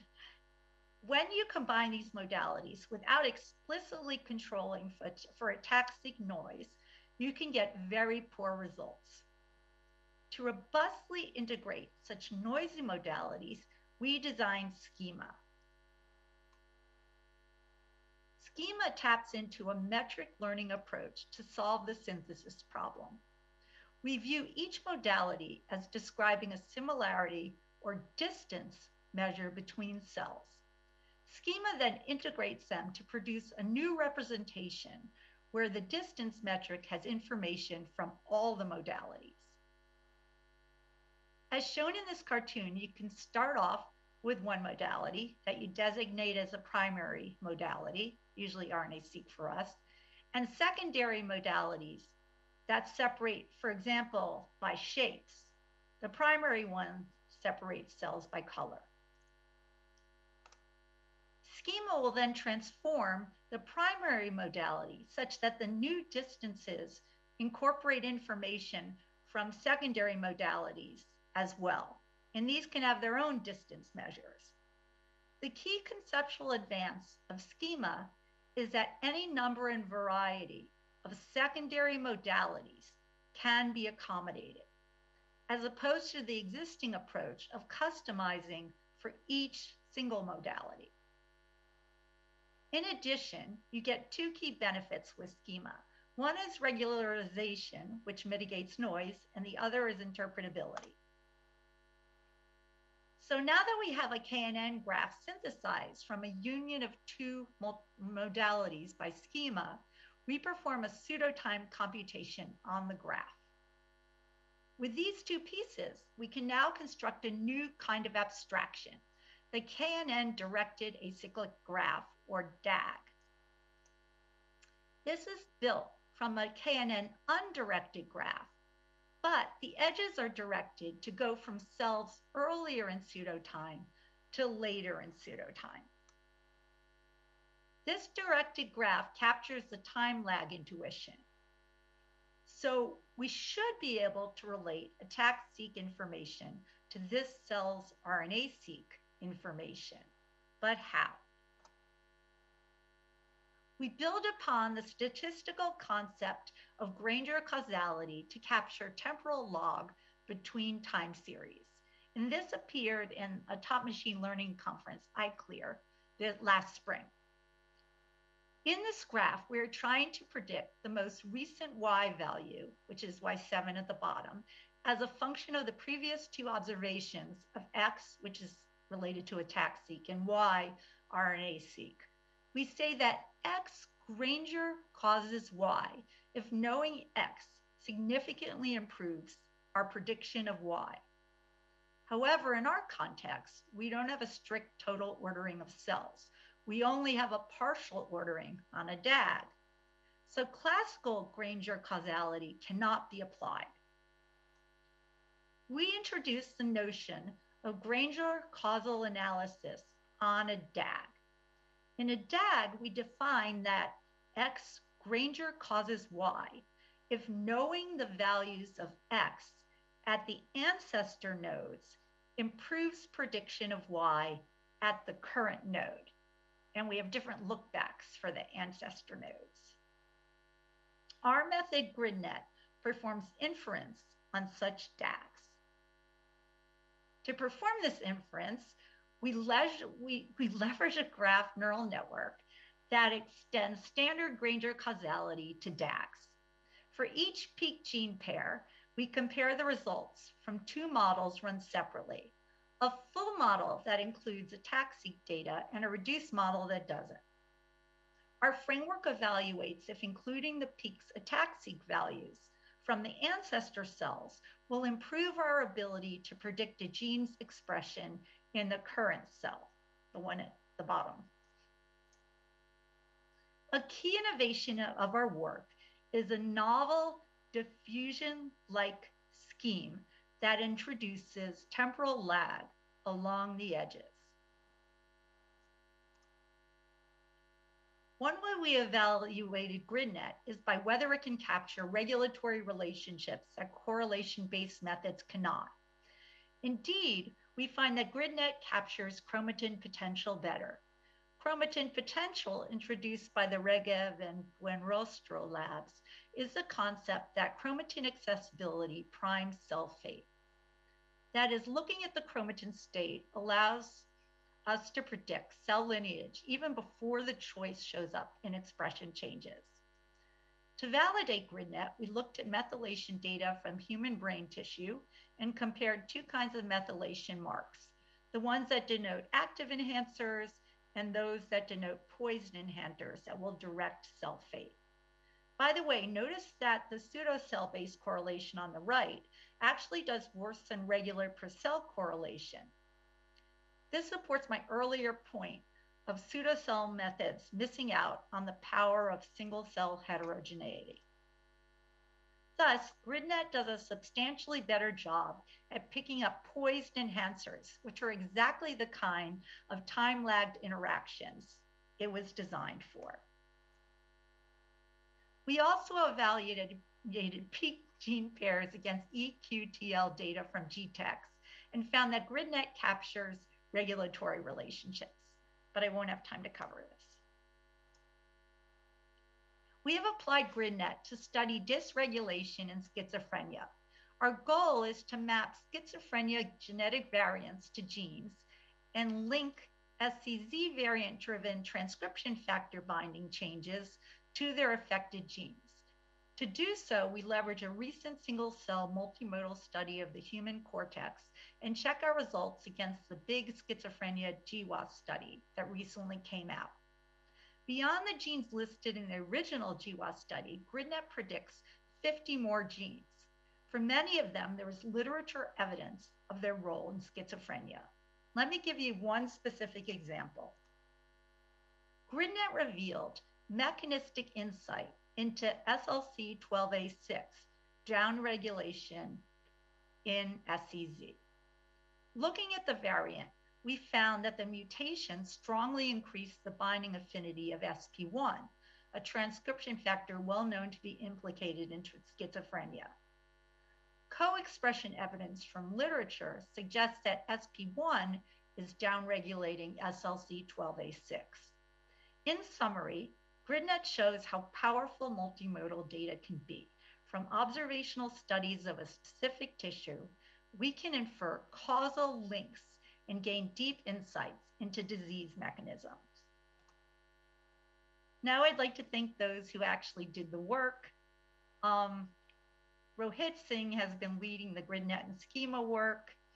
Alex Wu worked with him on GridNet. Ashwin Narayan worked with him on schema. And he and Brian Bryson worked on Scanorama. And Sarah Nyquist has helped all of us. Here are some of the software that I built. Thanks very much for listening.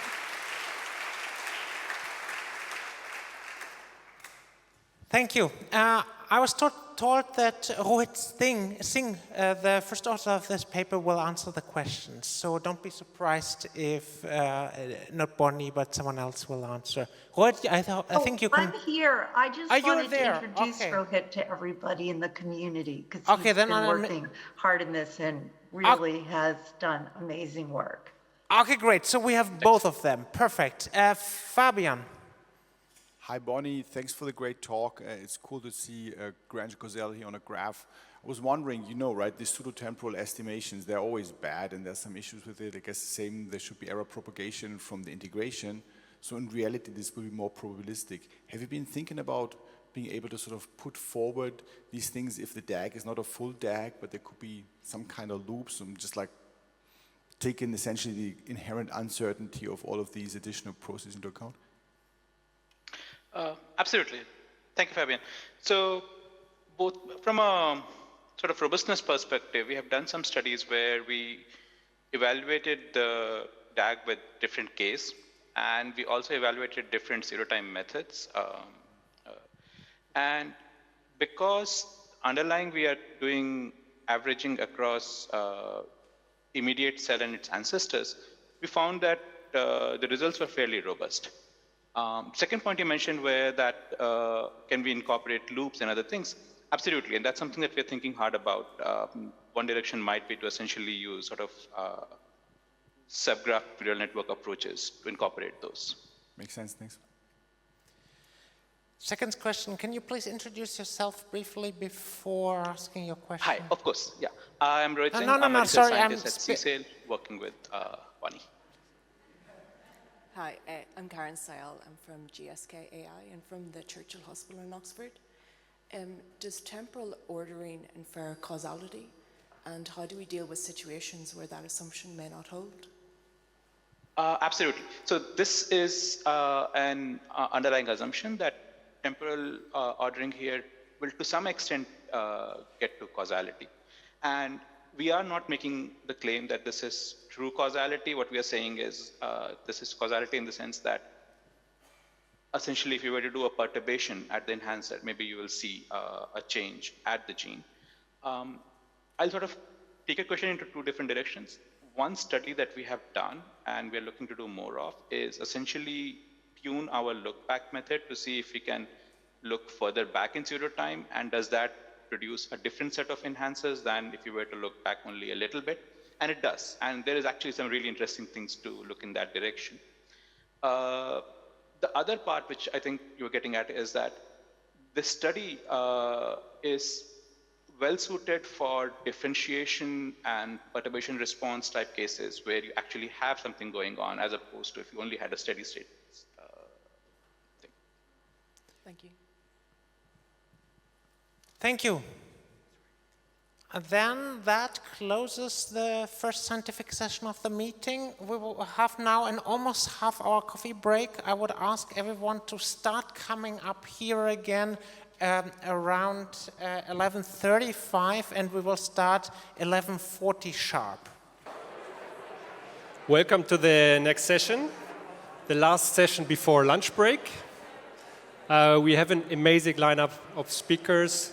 Dana Pierre, Mas Hanifer, Ed Line, Fabian Theis. On a more personal note, it's great to see you all again. It's been a while since we last met in Barcelona, and I'm very much looking forward to the next days. Also, not being organizer will help me a lot to relax, network, and enjoy the meeting. Let's jump right in.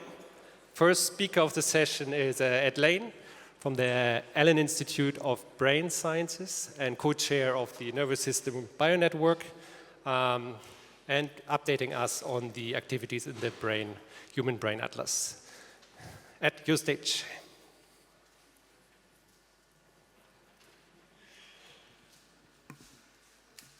Can everyone hear me okay? Fantastic. So first of all, thank you very much for the opportunity to be here. I can't say what a pleasure it is to be back in person. We're all a bit out of practice with in-person presentations, I think. But it's really great to have the chance to interact with all of you. It's one of the best things of the Human Cell Atlas meetings, I think. What I'd like to do in this session is to give a very high-level update of activities in the Human Brain Atlas efforts. And I should say right out of the gate that I'll be representing the work of many people in this. Most of the work on the brain is happening under the coordination of the NIH Brain Initiative Cell Census Network, or BICCN, which is really a coordinated effort to bring together experts in neuroscience, as well as single-cell technologies, to collectively try to chart the complexity and organization of cell types in the brain, cell types and circuits, I should say. Most of this work is focused on the adult brain, and I should say that there are perhaps a few things that are a little different from most other organ systems for the adult brain. The first is that it's extremely cellularly complex, and that most of these, especially for neurons, represent very stable phenotypes because our neurons are post-mitotic at birth, and then the same neurons you have at death. And so these really enter very stable states, and we've been trying to understand the complexity of the system. The other is that the human brain is extremely inaccessible for study. And so most of this work has to happen on post-mortem autopsy material. And as such, we really need model organisms in order to interpret the human brain by inference from homology. And so this has made these efforts inherently or fundamentally comparative by nature. And most of the initial work through the BICCN is actually focused on the mouse brain, with large piloting studies happening in the human and non-human primate brain. That will be changing into the next phase, but that's currently the situation. The first installment of work coming from the BICCN was recently published as a package in Nature in October of 2021. I'll show you a few highlights from that work, but really established sort of the approach to studying diversity in the adult brain. So the BICCN package really tried to take a page out of genomics, something like the ENCODE project, to pick one region of the brain, 1% of the brain, and really try to understand this in great depth, and to bring together a whole series of different technologies, as well as to do a comparative approach across species. The region that was selected for this is primary motor cortex, which was selected as a complex cortical region with a clear connection to behavior, voluntary motor control, and that has clear homology across species. Among the different techniques that were thrown at this include various single-cell genomics technologies, RNA-seq, ATAC-seq, methylation, as well as understanding the spatial organization with MERFISH, characterizing cellular properties with PATCH-seq, starting to understand the connectional phenotypes of different neurons by combining things like retrograde labeling with sequencing in order to start to pin projection targets onto neurons, as well as more of a circuit-level wiring diagram as well. And so the outcome of this is really a quantitative classification of cell types. In fact, a consensus version across the species, a spatial map of the organization and the spatial statistics of the organization of cell types within the tissue itself, and a characterization of cell types using a variety of other techniques. I want to just highlight a couple of the sort of major important outcomes of this in a broad sense. One is that single-cell transcriptomics had the most cellular resolution, but we're able to align across the different transcriptomic technologies, single cell, single nucleus, SMART-seq, 10x, and get similar results, albeit at sometimes at slightly different levels of resolution, as well as to align to the epigenome. So we get very concordant results with ATAC-seq and single-cell methylation. So we end up with a really robust classification that can be replicated across technologies, where we have not only the gene expression, but we also have the chromatin state, which presumably underlies gene regulation. A really key finding, especially from the perspective of a human cell atlas, is that it turns out that we're able to apply these technologies across species and achieve similar resolution with single nucleus sequencing technologies. So looking in human and in marmoset and in mouse, we can derive taxonomies in each species. They turn out to have the same overall architecture, hierarchical organization, as well as similar complexity actually. So although the brain has gotten much larger, the cellular complexity is actually quite similar across the species. We're able to use integration techniques, as you've already heard quite a bit about today, to sort of do homology mapping and align these across species, which allows us to create a consensus classification where we can align cell types across species based on shared expression patterns. And this is really important for the human cell atlas because most phenotypic information is quite inaccessible in studying the adult human brain. We can't understand where a neuron projects to across the brain. We can't understand their developmental origins.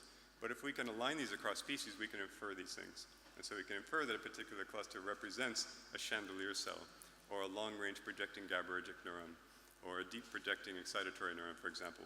And any place where we've had the opportunity to actually do this comparative mapping, that homology seems to hold, that those cardinal phenotypic properties seem quite well conserved across species. It also allows us to compare to the mouse and see where the mouse is or is not a good model system for human. We've also, we in this case is Xiaowei Shuang's lab, has applied MERFISH to really understand the spatial organization of these cell types. This has been very effective at having somewhere between a 500 and 4,000 gene panel that can be used to have a combinatorial readout and allow the identification of different cell types back to that original transcriptomic taxonomy and demonstrate that many of these cell types have laminar distributions, as you would expect in the cortex, including the interneurons and non-neuronal cells actually as well. So we're able to get the full spatial organization of these cell types. Doing this in human has been much more challenging, but recently, actually, Xiaowei's lab has overcome this challenge, and you can now do this in human tissues, which is quite remarkable. And we see similar results, of course, but actually now you start to see many species differences in their cellular organization, in spatial proximities of different kinds of cells and things like this. So it's a really powerful way of looking at the overall cell organization beyond a UMAP. We also now have the techniques to be able to start to understand the phenotypic properties of cells. In particular, the technique of patch-seq combines a traditional patch clamp electrophysiology and filling the cell to get the anatomy of the cell with sequencing of the contents of the cell. This can be done at scale now to just map across the transcriptomic classification and match and get both the cellular anatomy and the cellular physiology, map this to the transcriptome and begin to annotate this transcriptome so we understand what the properties of all these cells are. I should say that most of this has been done before, but it's been difficult to do this without the direct linkage, so we're able to really directly do this. Furthermore, this technology can be applied across species, and so we're beginning to be able to compare particular kinds of cells in a mouse and a monkey and a human, and this is starting to reveal both a lot of homology, but also places where there's species specializations, such as the cortex has gotten bigger, there's an increased diversity of cells that project between different cortical regions. So we can see this transcriptomically, we can now see this with the other phenotypes as well. And so the outcome of this is really a transcriptionally based classification and census of cell types, where we have a hierarchical organization that we can represent this as. It has clear relationships to developmental origins. So we can see neurals versus non-neuronal lineage types of cells. Then within the neural lineage, neuronal and non-neuronal, then GABAergic and glutamatergic neurons, and the subclasses of the different GABAergic or glutamatergic neurons, and then finally down to the sort of type resolution.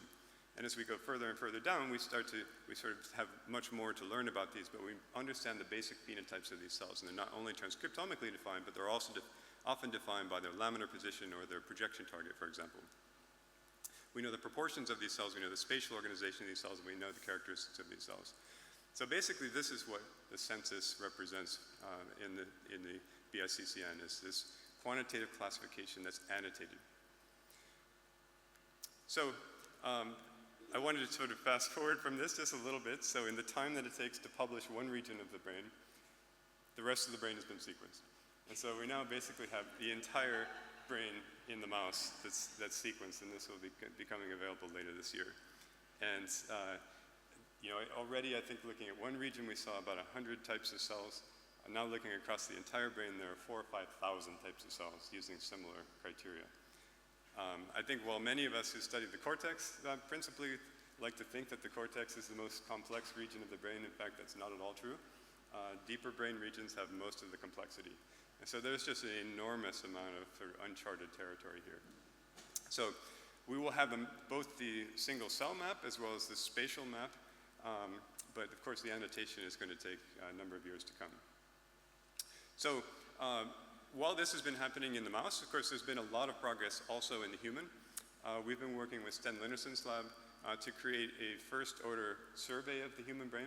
I've looked at about 100 regions of the human brain. These were really very precisely dissected, but the challenges of scale become much bigger here, where you have to have a sampling strategy in order to deal with a brain that's 1,000 times bigger.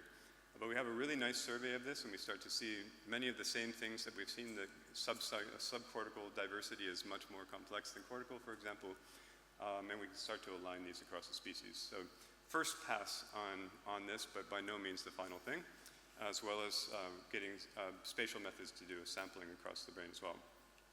I also want to represent that in addition to the adult brain, there's a lot of work happening in the developing human brain. In particular, Sten also has a project looking at early prenatal development using these same techniques. And there's other work going on within the BICCN to look at a broader span of development, in particular through Arnold Kriegstein's lab and others. So all this has sort of set the stage now that actually the next stage is set for doing a very detailed whole brain human and non-human primate atlas. And this is what the Brain Initiative has decided as the next big challenge, is to move to another phase, which is called BICAN instead of BICCN, the Brain Initiative Cell Atlas Network. And the idea here is to really expand this and deal with the scale up from mouse to marmoset, macaque, and human, whole brain, as well as trying to tackle development and some aspects of individual variation across the human population. So it's a really exciting time now, where I think in a very short period of time, the entire mouse brain got done, the pilots got done that established feasibility, and the funding is coming this fall to start the job of doing the entire brain. I want to end on a few notes about turning this from science into a resource. So for starters, all the data that I've been describing through the BICCN is publicly available. This is available through the data archives of the BICCN, as well as a portal through the Brain Cell Data Center, as it's called, that my colleague Mike Harlett at the Allen Institute is running, as well as a variety of analysis tools for visualization, both at the archives at the Allen Institute, and also some very nice work from CZI as well, which I'll mention again in a moment. So all this data is publicly available. We've begun the task, as we've already heard of, I think from Aviv and Sarah, of trying to turn this atlas into a formalized standard. Part of this involves trying to turn this data-driven classification into formal cell ontology. David Osumi Sutherland crosses across a number of these different projects and is helping on this.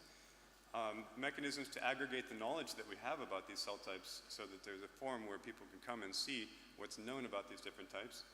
Mapping tools, we've worked with Rahul Satija, with the Azimuth tool that you already heard about, as well as others, to start to develop ways for having people map their own data sets against the standard and do label transfer to have back on their own data sets. And then finally, a wide variety of visualization tools for being able to mine these data in 2D and 3D contexts ultimately. And here I particularly want to call out the cell by gene work from the CZI. That's a really nice way to bring this data to life and accessible for people to mine. To expand just on one of these other ones, we had initially this idea of extending the gene card sort of idea of an aggregated place to bring knowledge together about genes to cells. And we can have a cell cards idea. We've rebranded this a little bit now. It's a cell type knowledge explorer. But the idea is the same, that we want to bring together, if we know things about the physiology, about the anatomy, about the connectivity, about the function of these cells, can bring it into one place so that we have a real annotation of this. And hopefully in the future, people can add their own data to this and build upon this knowledge base. So I think this is really going to be a key part of all of these atlases, is starting to have mechanisms to aggregate what we know about these cells. And then finally, we really want these brain cell atlases to be integrated and harmonized across all the big cell atlasing efforts in the community, including, of course, Human Cell Atlas, HubMap, and to become used now by the big disease consortia as well. And so to that effect, we've already begun using our human cortical taxonomies to try to spur work in disease consortia, including an Alzheimer's center that I helped to run in Seattle called the CAD project, the Psych Code project, where you start with this neurotypical taxonomy and you map against that and use that as the starting point to start to understand cellular hallmarks of disease at this very fine level of resolution that we have.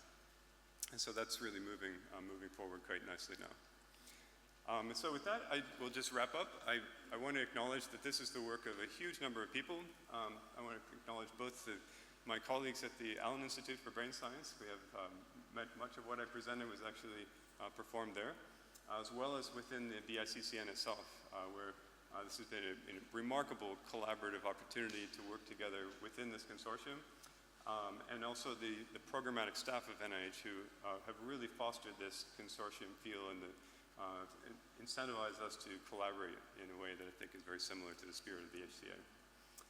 I guess I can't resist. I'm going to spend 20 more seconds and just say, I think this framework can be much more than just a human cell atlas. This can be a framework for understanding all of mammalian biology, of course. And we've now started to extend this analysis across many more mammalian species. And perhaps not surprisingly, we can use these genomic homologies to map cell types across the entire mammalian lineage.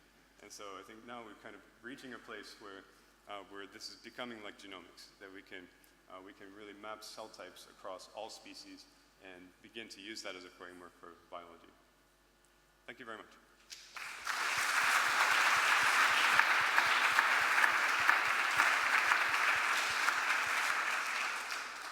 Very, very impressive. Questions for it? Would you introduce yourself before asking? Anna Hakopian, I'm from Max Perutz Labs, University of Vienna. Thanks for this great talk. I was wondering, so basically all the sample that is collected are from post-mortem brain, right? And I was wondering, in brain especially, I guess cells would respond to this death, the lack of oxygen differently. How does the brain atlas account for this? Yeah, it's a great question. And I should say that, of course, we are limited at being able to do it this way, unfortunately. But we'd have some experience with trying to align acutely resected neurosurgical tissue with postmortem tissue. And what I can say is that we can identify the same cell populations in both of those tissue types quite equivalently. There are signatures that are different between those two. For example, actually the acute has an injury signal associated with it. There are all sorts of immediate early types of genes that are turned on that actually go down later on. Whereas the postmortem, you have a different sort of signature of an extended postmortem period, which we try to keep it under 8 hours postmortem, but sometimes that's not possible. So there's a signature. It doesn't seem to be enough to actually alter the cell type composition as measured with these techniques. So we have time for 2 more questions. Hey, it's Bruce Arno, Cincinnati. Just awesome, as usual. I like that last question. And when you look at potassium depolarization, activation, gene signatures, that's a very interesting set of genes when you work on neurons in culture. And it's like the who's who of plasticity and some real adaptivity in the synapse, post-synapse. Wouldn't it be great if we could see what that activation potential was of neurons in the whole atlas, and how much of that do you think is really going on in the samples that are obtained from the postmortems as they are done? That sounds rhetorical. Yes, I couldn't agree more. No, I mean, I will add one thing here. I mean, it is possible to take neurosurgical tissues and keep them alive in culture. And we do this routinely. Actually, a lot of the patch-seq that I've been talking about is done on those tissues. They're so healthy, actually, that you can keep them alive for months. And we routinely apply AAV tools with enhancers now to target particular kinds of cells. But it does give you at least a model system to look over time and see what's happening. So maybe that could be used to answer part of your question. How much of that activation signature is different per the different cell types and subtypes? Yeah, I can't answer that question yet. They definitely do change over time. But at the same time, unlike juvenile slices where they start to dissociate, they walk across the plate, these are really stable, and the basic cellular features are extremely stable. We can still map fine resolution cell types after weeks in culture. Is there time for one more? There's one.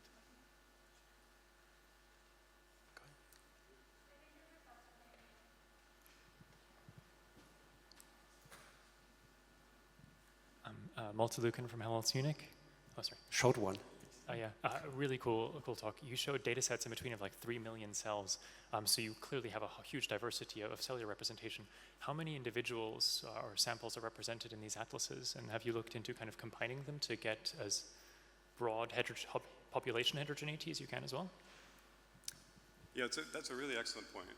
Most of these are based on a rather small number of individuals, less than 10 individuals, where we're looking for the consensus that we can see across those individuals. For the most part, we haven't hit enough numbers to really understand population variation in any real way. Those studies are coming, for sure. We're trying to do some, but that's a big component of this next phase of the BRAIN Initiative. And so I think I'd hesitate to say too much because the proper answers will come soon. Aviv? Aviv, Regev, Genentech.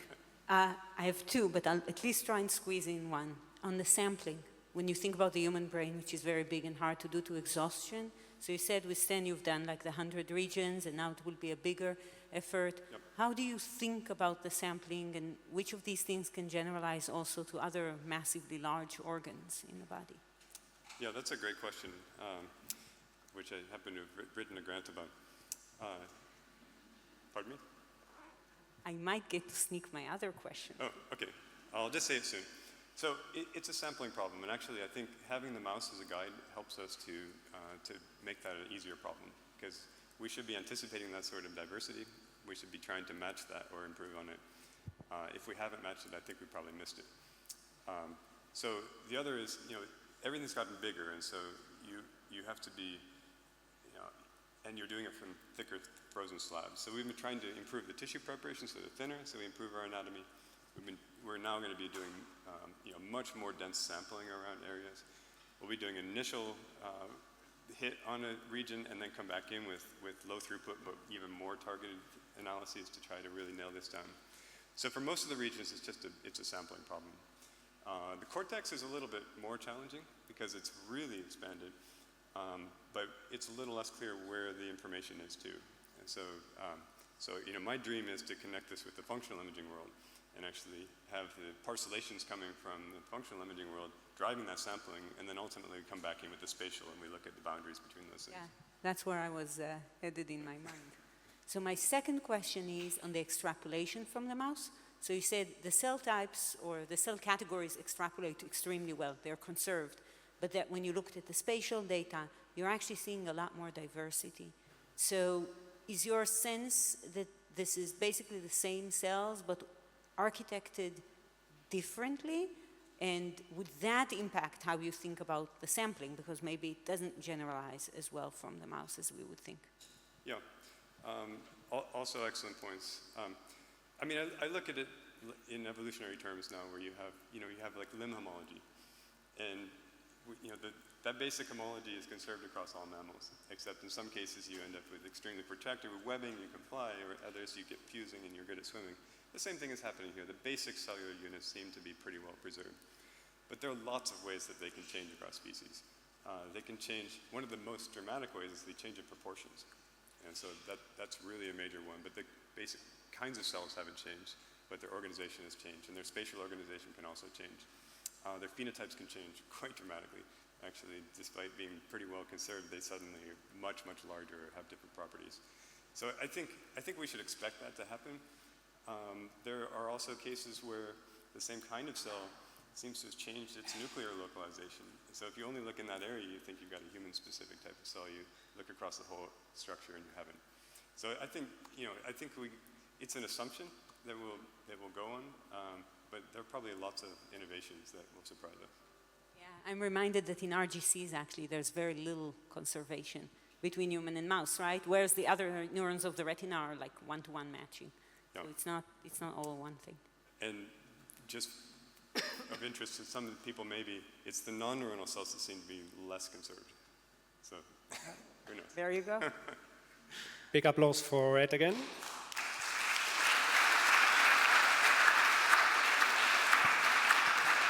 And next on stage, Fabian Theis from Helmholtz Munich, director of the Institute for Computational Biology, also Munich, and reporting back from the Lung Atlas.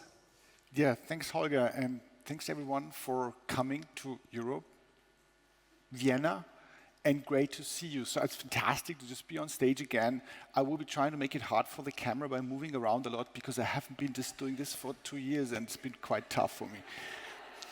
So I want to speak about how we tried to put together an integrated lung atlas and actually called it Learning an Atlas because I won't be showing you about the many different papers that Lung in particular has been generating of building a set of people and identifying cell types, but sort of taking the challenge of then putting this together. And this is by construction a computational problem. Dana will go later about many more computation tasks. This is the stuff I want to focus on today. And I've been sort of in preparation looking into, do I do the right thing? Oh, I guess it's this one. So I've been in preparation looking into our white paper again. You guys remember we said at the core a human cell atlas would be a collection of cellular reference maps, and it should characterize obviously cell types where they are found. And then at some point we sort of started adding variation, and variation across the subjects, of course, will be one part as well. So we've been trying to think how to put together. And what many of us have realized, if we just do a single study, very often we cluster things, we often redo this again, and we sort of annotate things. And Ed, did you just say, now you have the whole mouse done, but annotation will take us a few years? I wrote that down explicitly. I kind of feel we need to get faster at that, but it's usually what takes a lot. And what we see, if we just don't do this one annotation, but if we do it multiple times, that's usually how it looks. So there's all kind of batch effects typically driving a lot of variation that we don't really care so much about.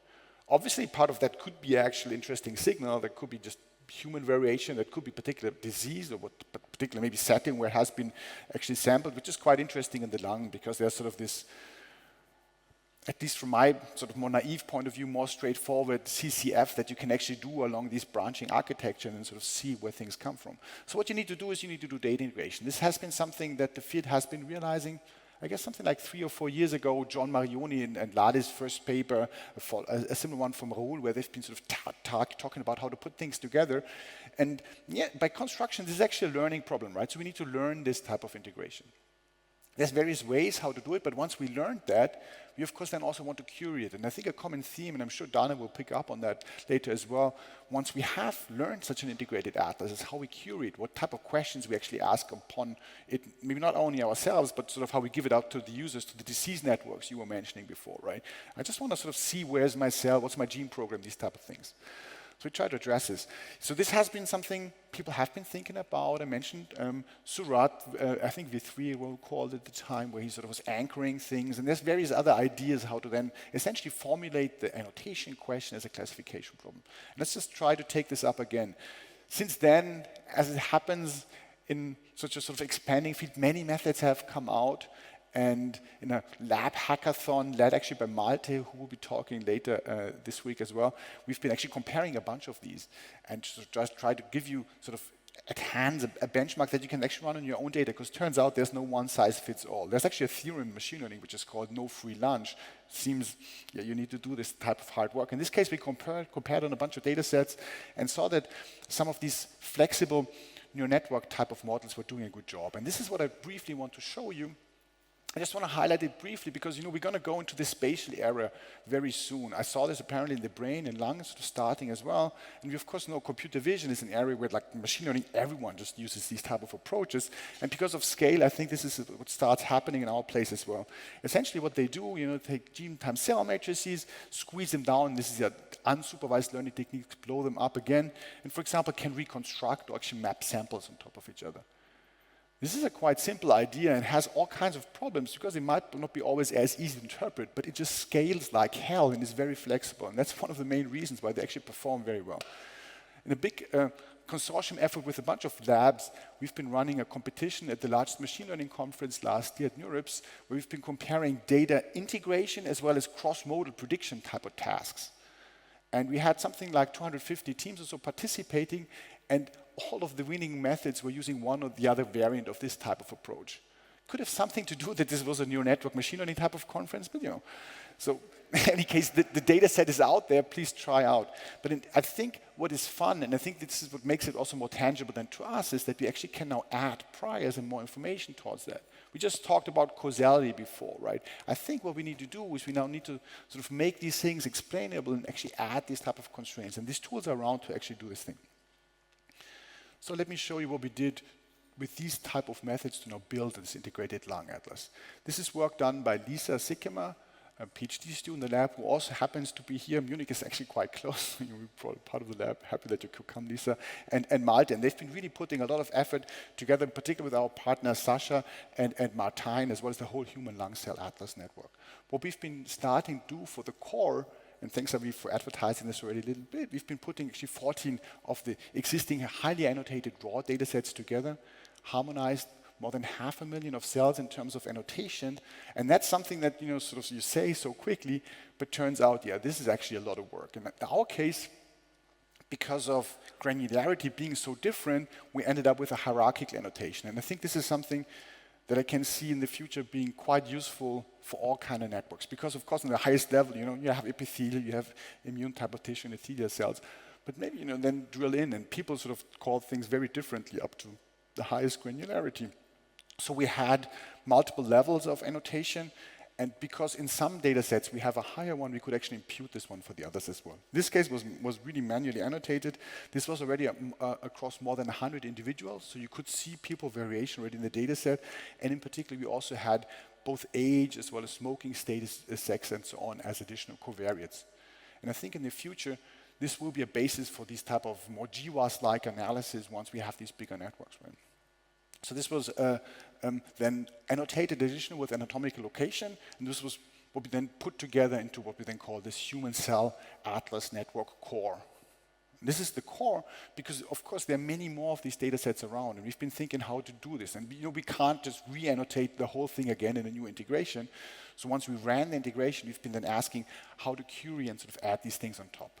Now, I mentioned this in a minute, but before that, I should really stress the acknowledgement part here. I wanted to put it right away because this is such a big effort, just even getting the data sets in. In many cases, actually people sharing data before publication, or at least before final publication, putting this together, and then in particular, putting all the effort into the re-annotation with all of these partners here. And I think I mentioned in particular Sasha and Martijn, but I think with Kerstin, Pascal, Joachim, Herbert, and many more, we've been really, I think, sort of stressing the part that we actually also talk to the lung community, because it turns out if you don't talk to them very well, I kind of get maybe that we know how to annotate epithelial cells, but there's a bit more detail, and you kind of want to get this right. So what did we find? You can split up the atlas into an immune, an epithelial, an endothelial, and stromal part, and you can already see that just by this re-annotation that we did, once we integrated this data set, we could sort of get a higher quality than you would get with individual cells. You pick up a few rare cell types, but because of this hierarchy, you can actually now check, in contrast to the existing annotations for each of these individual studies, which we are in part able to map, that a few of them have been, for example, under-annotated.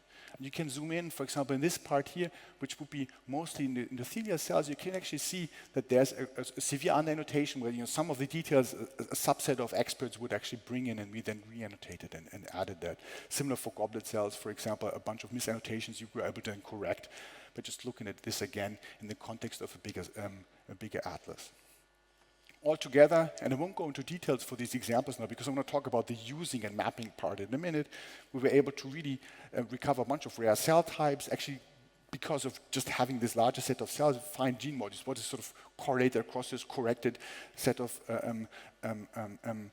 data sets. You can map onto GWAS and do variant cell type recovery, but then you can also, I think, enable very rapid contextualization analysis by users. And I think this is a really useful thing that I will see as one of the key deliverables where people will be actually reusing our stuff in the future. So let me tell you about one way how we think this can be done. And I mentioned before, this is all based on essentially extension of SCVI from Neil Yosef's lab. I think Neil will be talking at the end of the conference as well, so he will be introducing this once more. But essentially it's based on these embedding type of techniques. So the question was, if we have now our human lung cell atlas, how can we actually map new data on top of that? In machine learning terms, this means actually that you want to map a query to a reference. So what the key idea is that you don't do these things separately and just re-annotate and redo all of these things again, but instead, you sort of transfer the knowledge. This is my simple cartoon of what transfer learning means, but this is actually something that you can now do in practice. So here in this bit more fancy picture, you see that you have sort of your underlying, I guess, blue, yellow, bluish, I don't see colors so well, reference map, and then you map the red stuff on top of it, and you don't actually have everything mapped out. There might be new cell types popping up because of your disease cell types, and sort of you want to find this in this sort of graphical metaphor. So this was the idea of what Mo came together in what we call single cell architectural surgery, where essentially we take the same type of reference modeling with these autoencoders that I showed you before. In this case, they're called conditional autoencoders because each of these conditions, these reference labels are being put in, which tells you, this is from study 1, 2, or 3, and then you try to remove this in this latent space. The key idea in this thing was that we then actually don't share the individual samples. So if you now want to use this atlas, you don't need to have access to these millions of cells and their profiles. You just need to have access to this network that embeds things and annotates it. And this is something that is much smaller. This is something you can actually give around to users, and this is something you can then use to actually put into new contexts. And how is this done? Well, in this particular study, we now have query data. We don't need to have the original samples. We just we sort of modify this architecture of network, wire these new cell types in, and actually these new studies in, and make sure that they're homogenized in this intermediate layer. So we retrain this network. This is something in the field that's called fine-tuning. Essentially, is much more cost efficient and allows you to then very quickly sort of map things on top of each other and actually compare this. So this is something domain adaptation machine learning has been doing for a long time, and I think is now sort of ready to use in our context. And if we now do this, for example, here with a study from Sarah's and Kirsten's labs, where they have been giving a rather deep dive also in a multi-omic version of the lung atlas, you could very quickly integrate this onto this HCA core, and we could also very quickly annotate and transfer the annotations that we had, for example, just by proximity to existing cell types. This is, by the way, interesting if we have multi-omic signatures, because then you can actually do even more, right? And you can sort of, as we would go if you go now to a genome browser and sort of have some track that shows you an A tag or another type of label, you can actually impute some of these things as well and actually add uncertainties to that. In any case, what we could then do, we could now, for example, reanalyze that. And we could see that most of the cells, we actually sort of are okay with the annotation that Kirsten did, but some of them, for example, we're actually not happy with what we had in HCA. And for example, this small part here, this was something that was actually not contained in the atlas. And very nicely, this is sort of automatically identified by essentially having no annotation close by. And turns out that these cell types are actually not contained in there, mostly reflect some type of immune cells and some megakaryocytes and blood cells and so on. So this was actually something that we were then able to add to the atlas. And we could show that this label propagation, together with the uncertainty metrics, was actually useful to transfer these type of labels to. So what we did then was not only taking this one study from Kirsten, but taking an additional, I believe something like 44 studies altogether to then have an integrated atlas, taking this core, taking the annotation from the core, mapping all of the other data sets in with this technique that I showed you before, to then build this extended atlas across more than 400 individuals, which you can maybe start getting already looking into variation of localizations and adding, also sort of making this available for more than 2 million cells. And what's interesting, because in this case now we don't only have healthy, but we have also diseased cells. You can now see, for which ones are we very sure, for which ones do you actually need to do something new. And how do you actually deal with this in a sort of more general context? Do you want to, for example, actually speak a little bit about maybe completely reintegrating disease cells? Because, for example, as you see here, the uncertainty for the COVID setting in particular was very not so satisfying. So you might want to sort of re-annotate this in more detail again. So I believe computationally we are there to do many of these things, but for example, having better quantification of the uncertainty beyond just proximity as we do now, I think is still something that's to be done. I just want to say, in principle, this works very well, works across a whole bunch of sampling techniques, both for single cell, very simple methods, and gives you robust results. And we have a bunch of examples, for example, for fibrosis in the paper. In the remaining 5 minutes or so, let me just point out 2 types of extensions that I wanted to show. Oh yeah, first I should show, of course, we make all of this accessible, and because we are the open community, as I think Aviv so nicely showed in terms of our values before, we've tried to make it available via a whole bunch of platforms. So obviously we spoke to Raoul and put it on Azimuth, and Raoul was very welcoming and added it in, actually thinking also about sort of using different mapping techniques. But you can also access it from various other tools, such as obviously Cell by Gene. You can load it from Spira, or you can use Fast Genomics and Cell Typist to access these type of data sets. So where are we going? I think in the future, there will be even bigger set of samples and studies to integrate. And I think these type of constraints where we sort of take one thing as a reference and put on top of it, or where we have multiple constraints, as you saw in this constraint autoencoder to edit, is technically something that we need to go beyond. So we've been thinking a little bit how to extend these type of methods. And just on one slide, let me show you one conceptual extension we've been doing in the past year. And this is extending this embedding technique that just uses these as constraints into a more flexible setting. So this was the reference building architecture that essentially Nia and many others have been using for some time, us included. And now the idea is that instead of adding this as just sort of one hot encoded constraints, we actually try to learn a space of similarity of different reference samples that you could potentially later also analyze in terms of homogeneity with respect to people, but I think it's something that really allows you to interpret what's going on. And as additional constraint also for the annotation, this is something that you really want to be flexible with, potentially also in a hierarchical fashion. We've been trying to now combine this with a landmark-based approach to really tell you about uncertainties of that, and then sort of modify the normal VAE likelihood by this reference one. I won't go into details for that, but the key point is that if you now do a query, you don't need to do any fine-tuning at all. The only part, well, you need to do fine-tuning, but only of the conditions of the embeddings without sort of changing the weights of the network. And that gives you now sort of this updated space of where your new samples map in, and you can sort of analyze this very quickly, and you can transfer labels of that. So showing this for the HLCA core, if we now do embedding for this, we get similar type of annotation, and we can show actually that this type of SC-Arches extension compares favorably with the sort of more traditional approaches with respect to that. But the key point is that we can now interpret how this integration works. So what you see in this plot is now a dot for each of the samples, which would be in our case subjects that we've been adding.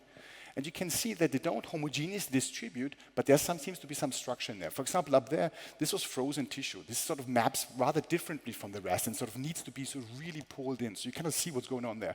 And down there, this is 2 different studies that have been using the same disassociation protocol that have been grouped together. So I think in this case, sort of gives you more control and actually more interpretation to these more sort of traditionally more black box models that actually give you this interpretation. The last 2 slides I wanted to say is about methods in general. We've been seeing an explosion of these things in our field, right? I think there's more than 1,000 different ways how to deal with these things. I don't want to go into detail with respect to that. Just wanted to say that in the past few years, integration, classification, and perturbation in particular have been sort of things that have been driving the field. And we've been asking ourselves, how can we put the community together to sort of really make sure that we, I don't think we can sort of identify all of these new methods, but at least use them in a scalable fashion. And I think in Python, there's a nice situation that some of the tools are based on the ScanPy toolbox that we've been putting forward and this type of format. So what we've been now doing, we've been coming up with a sort of more general type of setting, which we called SCVerse, to really build us a set of tools and not depending on a single lab. Sorry for the label. But we wanted to have something that sounds sufficiently big as maybe a bit too much. But the key idea is that this is not only now one lab's package, but it's many labs getting together, trying to make sure that the packages are interoperable and that you can build upon that. So we've been getting together together with Olli Stegler, with Nir Yosef, but many other labs as well, and actually having very nice sort of advisory team to make sure that we're doing the right things, to then not only help us build this ecosystem, but make sure that these things are compatible and being developed beyond just a one PhD's lifespan, which is something that we're struggling in academia, I would say. We have some type of participation tools for that, and we're sort of trying to build this community, which sort of is very lively and works out in our field as well. With this, let me summarize. I've been talking about how to build this integrated human lung cell atlas across 44 data sets, helps us to give us consensus definition of cell identities, recovers the rare cell types, for example, migratory dendritic cells. You can contextualize GWAS results, and in particular, rapidly analyze new data. As extensions, SCVerse, and of course, with the next big things we're trying to do for the atlas will be first extension multi-ohm, as well as particular disease mapping, trying to be somewhat comprehensive in that, and this is a second one, the spatial data, which is just still coming out. Thank you so much.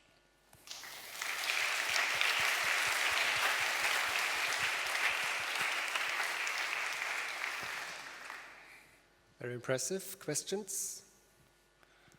Yeah, Nicholas Rajewski from Berlin. Hi. Good to see you, man. I thought it was extremely interesting that this example where you show that some of the differences can be explained by, let's say, frozen tissue versus others and so on. Do you think there is a way to make this much more systematically so that really the reasons can be kind of learned in much more detail so that a data set can be also automatically analyzed or annotated in this way? Of course, this is maybe a sensitive thing, but still, I mean, it would be just extremely useful information.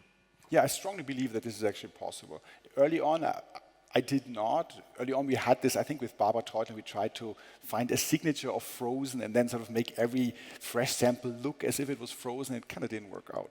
But I think with this really exploding sample size across these individuals, we really were able to show with rather high certainty that you can put these things together, and we can give you an uncertainty. So even though things won't, even when things don't work, we can tell you about that. So in particular for these samples, the frozen ones were nicely integrated and helped sort of contribute to the signal. I think we have time for one quick one. First row, please. Hello, this is a question from Bisabeau, from the virtual participants, from Rob Terhorst at SEM. Amazing talk, Fabian. I was wondering about the reliability of assigning cell types to new data, specifically to what level of detail in the cell ontology this started to be less reliable, and was this different from different types of cells, e.g. immune, epithelial, or disease state?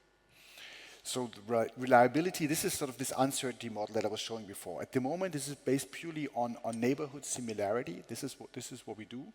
And it tells you about uncertainty. You can very nicely write up tests for that. Very similar to, I think, what most of us do at the moment. I think in Asimov, there's a similar type of test included. I don't think this is the end of the game. So we've been just having an ICLE workshop paper where we're trying to actually think more about type of uncertainty metrics that can be built in. In the end, you kind of want to have maybe a Bayesian type of predictor for these things. But having said that, yes, you can tell about uncertainty. You can also tell about uncertainty in a hierarchical fashion. In parts, we do map on ontologies. But of course, if there's a new cell type to be found, this needs to be re-annotated. So you can tell the annotator, hey, there's a high uncertainty. We're not sure about that. But we don't go as far as to try to pull some term from ontology. So we really just give this back, and then you need to do this yourself. And let me just say as a last thing, there's a whole bunch of platforms in HCA. For example, the cell annotation platform that has been spearheaded by Peter Kachenko, where we actually try to build in these type of consensus of these new cell types to really then see how you would annotate this yourself. Okay, for the sake of time, we have to break. Thanks again, Fabian.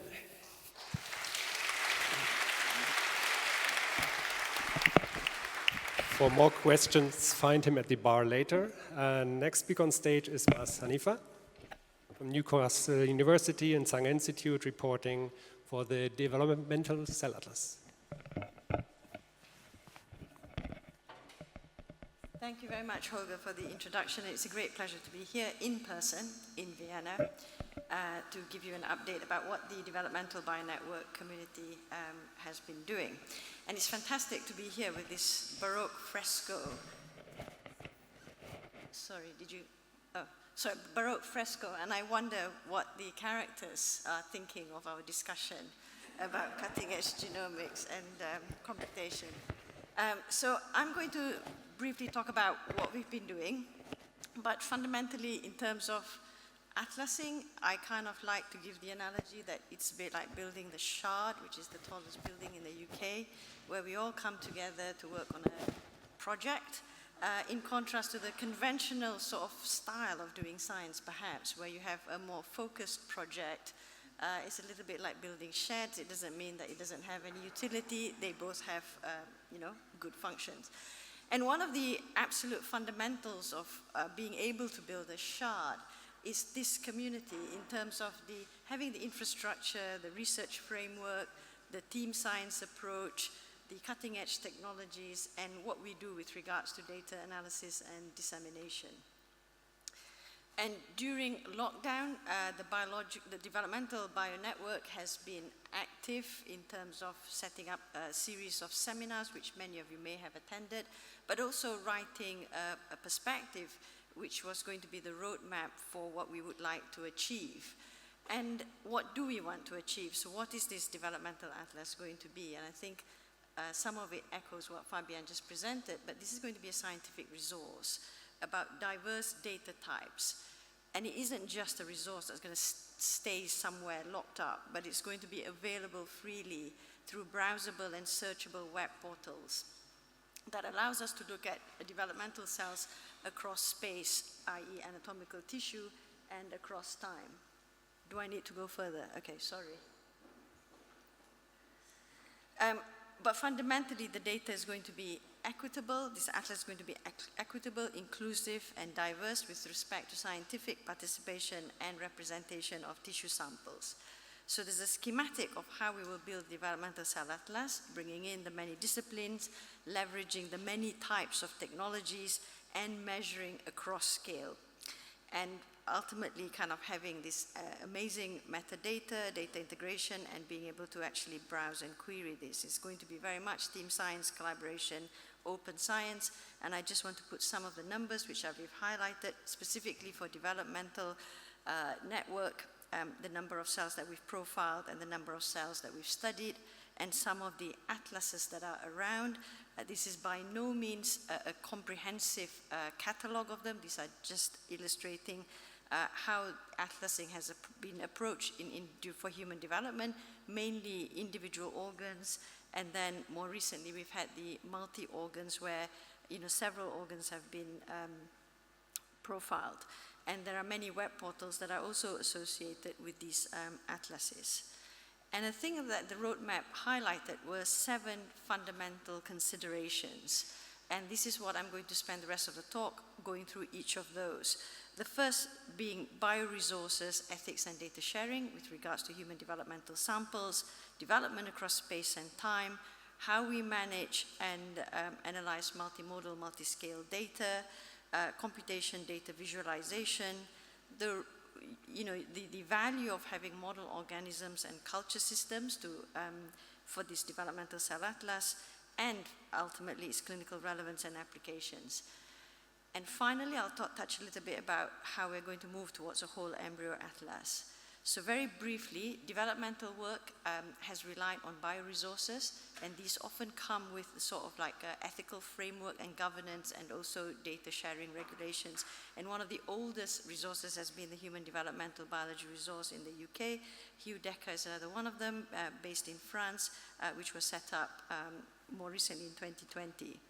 So how do we go about studying development across space and time? And I'm just going to illustrate that with some of the work that we've been doing as a massive collaboration, which includes Sarah Teichmann's lab, Bertie Gottgens, Irene Roberts, and many others that I may not have comprehensively mentioned here, so apologies.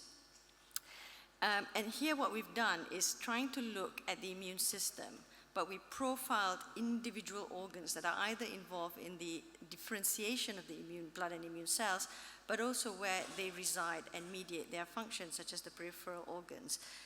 And we've looked at that as individual organs, but more recently in a publication, we've tried to really integrate this information across organs, including a new addition in the form of data from the spleen, to really make sense about how the human immune system develops across space and time.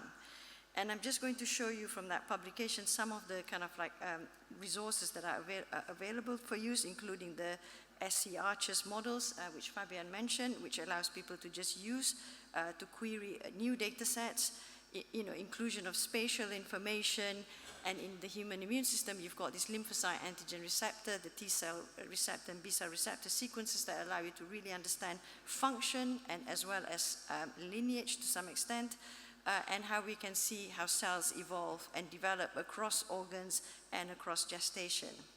And this is not just going to be a resource for the sake of it being a resource. Did we learn anything? And I want to give you one example of what we learned that was biologically significant. This allowed us to identify human prenatal B1 cells, which are the innate B cell equivalent of the T cells. You have the innate lymphoid cells. This B1 is the equivalent of that for the B lineage system. And you put all of the data together, you have more statistical power, and you can actually look at the putative cell types based on expression of genes, and then to look for more of their features that have been described in the mouse, including their self-renewal capacity, high proliferative potential, and also not just based on gene expression, but functionally isolating these putative B1 cells and looking for their property of spontaneous IgM production, which we show here. And so this is one fundamental insight from the developing human immune system. And then the third point from the roadmap that we highlighted was, what do we do with this multimodal and multi-scale data? And I'm not going to talk about all of the computational challenges. I think Dana will take on some of that, and we've heard from Fabian and also Ed before.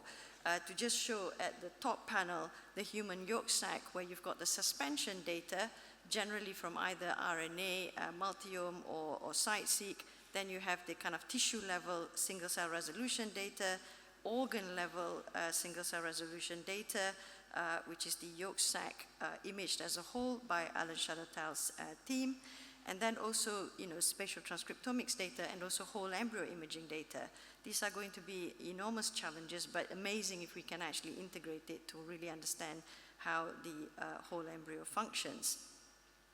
And the fourth consideration we highlighted was computation and data visualization. Again, some of the computational elements I've discussed before and illustrated in the analysis across space and time. But here, data visualization.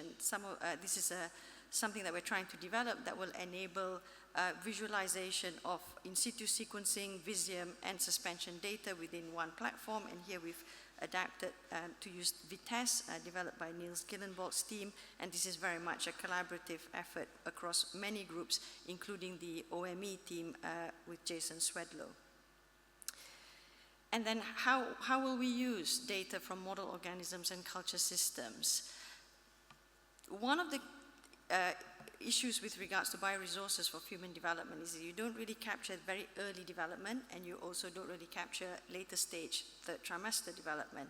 So this is where these model organisms and culture systems are going to be useful, because you've got these early developmental culture systems. Some of them are going past post-implantation stages that are really useful to try and fill in the gaps. And then you've got the organoids, which allows you to also perform mechanistic perturbation studies and also extending it beyond 20 post-conception weeks, which is most what resources allow you to obtain. So this will require the developmental bionetwork to be in close collaboration with the organoid bionetwork, and also researchers who are experts in model systems. I'm now going to talk about clinical relevance and applications, which was something that the bionetwork felt was very important out of these studies that we're doing in human development. Fundamentally, in the application for tissue engineering and regenerative medicine, and how we can use these reference data sets to understand what goes wrong in chromosomal alterations, and also to better understand infant and childhood diseases? Can we find new therapeutic targets? And this will require synergies with the pediatric cell atlas and network. So tissue engineering, I'll give you one example from the developing human immune system. One of the things we predicted from profiling all of the T cells were that some of them were unconventional T cells, and our gene expression data suggested that they were probably arising from selection by thymocyte rather than the conventional T cells arising from thymocyte T cell interaction. And if you then took an iPS-derived model to culture T cells, what you end up making is actually unconventional T cells, because this is a model where you don't have thymic epithelial cells. So you have the notch signaling given by the mouse stromal cells. So this tells you how you can better shape culture systems to generate the cell types that you want, but also as a way of validating biology and understanding the in vivo primary data. Chromosomal alterations, we compared the non-Down syndrome fetal bone marrow data with trisomy 21 Down syndrome bone marrow and showed how different populations were skewed, how these changes affected many chromosomes and many genes and many lineages across cells, and identified some of the regulatory mechanisms that may be driving this. I'm not going to dwell on too much about this because of time, but to finish off with showing another example with regards to mapping infant and childhood leukemia using the reference atlas. Here what we've done is taken the bulk RNA sequencing of 2 major cohorts of infant leukemias from the St. Jude and Target, and then asked what is the fundamental or the core signature of these bulk RNA sequencing data sets? What cell type do they map to in the fetal bone marrow? And we find that a cohort, in a small cohort of patients who often have aggressive disease, those cells, the signature is not of B lineage, but in fact an early lymphoid progenitor. And by then using the site-seq data, you can then look at surface protein expression that you could target potentially with CAR T-cell therapy. And also, how do we make this data set more relevant for clinical utility? So we've put in our portal how you can browse genes for genes implicated in inborn errors of immunity and childhood leukemia. So you can just click on the data set where you've got drop-down menu, search for disease, and then search for the types of diseases, and then look at the specific genes that are expressed. This is some way to making it far more relevant, but there's a lot further to go. And finally, towards a whole embryo atlas, and I think this is really where the whole is greater than the sum of its parts, and we've made some progress towards this with 6 to 7 post-conception weeks embryo, where we've dissected into specific segments, more than 1 million cells from 3 embryos, and this is just the kind of like very, very broad annotation. I was sort of like disheartened to hear it may take a few years. I can imagine the daggers looking at me when I go back to the lab. But luckily, we have got some form of, tools that we can use to accelerate the process so it doesn't become too long. We've tried to use the reference data sets that are out there for development and then have a cell typist model to help us with annotation. And it isn't just suspension data, which is both RNA and multiome, but we are also generating the spatial data sets from these 6 to 7 post-conception weeks embryo so that we can have a combined whole embryo data which will be valuable for the community. So next steps before I finish, large-scale integration across platform, multimodal, multi-scale. We would like to establish the version 1 of the Human Developmental Cell Atlas to allow us to gain deeper biological insights, making sure that this is going to be equitable with regards to access and sharing, and enhancing the utility and applications of the Developmental Cell Atlas, primarily through web portal development. And I think it'd be really interesting to try and coordinate how we do this across the many bio networks. And my last slide is, if you are interested, we have a Developmental and Pediatric Cell Atlas meeting in Paris in November this year, which you will be most welcome to attend and contribute to our community. Thank you very much, and happy to take any questions.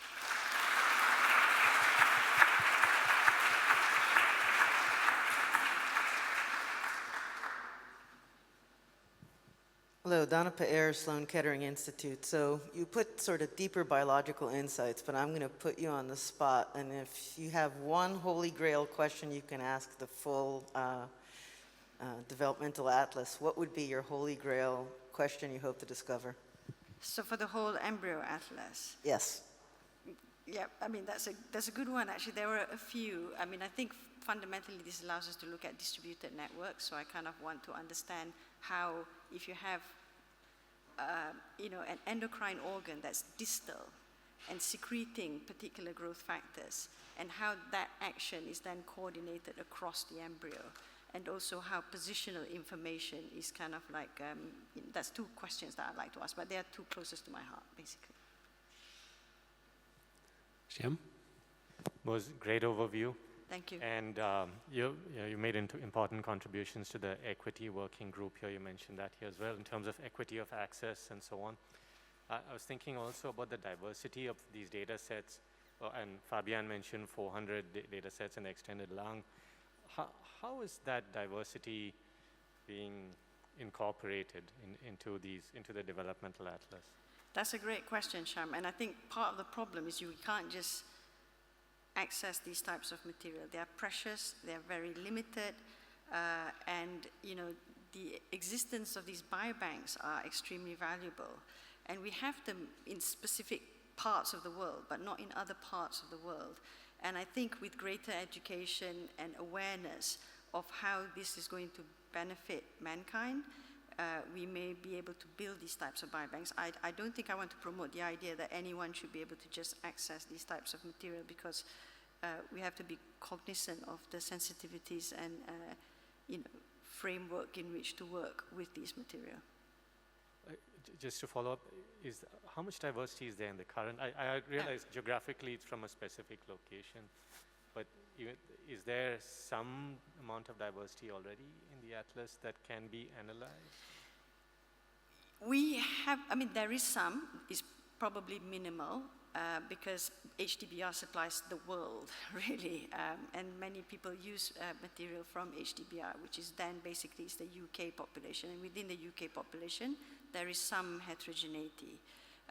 But we haven't specifically looked at that metadata, partly because the limited resources, the numbers are small, so it's not really that useful to do that type of analysis at this stage.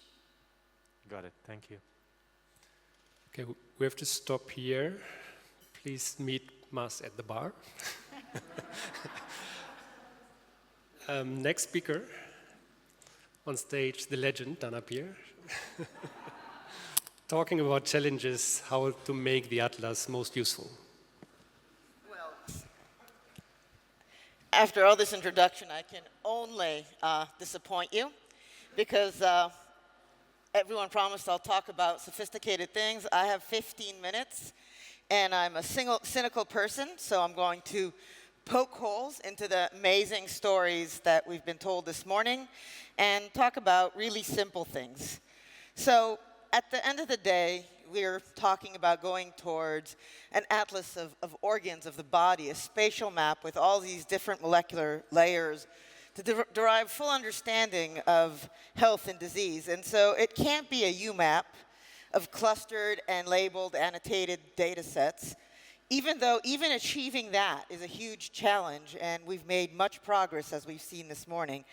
The most important thing is we need to be able to query this atlas to learn new biology, and we have to think a lot in advance as we're building it, as we're collecting the samples, as we're thinking of data integration, of what type of queries are we going to want so that we can gain understanding about the genes and the gene programs and about the molecular biologies and mechanism.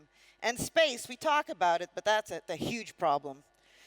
So, as I said, an atlas is only as good as we can query it. There's a lot of queries, even very simple ones, that we might want to do. And these queries have to drive our thinking, so we should really define them in advance.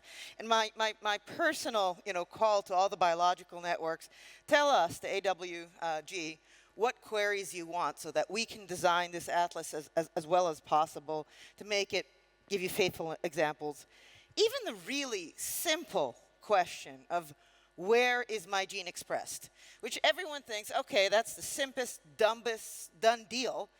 That actually is a real hard question. We tried to address it, some of the best in the field from our different labs. We had our best students and postdocs talk hours about it, and they're like, oh, that's a hard question to do right. One first time when we really addressed this question is early, when COVID was scaring all of us, and all of us were hiding in our homes, fearful to even walk the dog, or at least that's me. We decided to come together, use the data in the Human Cell Atlas, show that this is a really collaborative network, and ask where are the COVID receptors expressed. Only 3 genes, but really the whole consortium came together and particularly gave a lot of unpublished data. And this is not moving forward anymore for some reason. Oh, now it's moving forward too much. The point is, even this really simple question required a lot of deep work by Christoph and Malta. And somehow it doesn't want to show this slide. It keeps on skipping over it. But doing this correctly, we managed to find, or they are brilliant. This was really a team effort. How many of the first authors? 35? Something like that. What?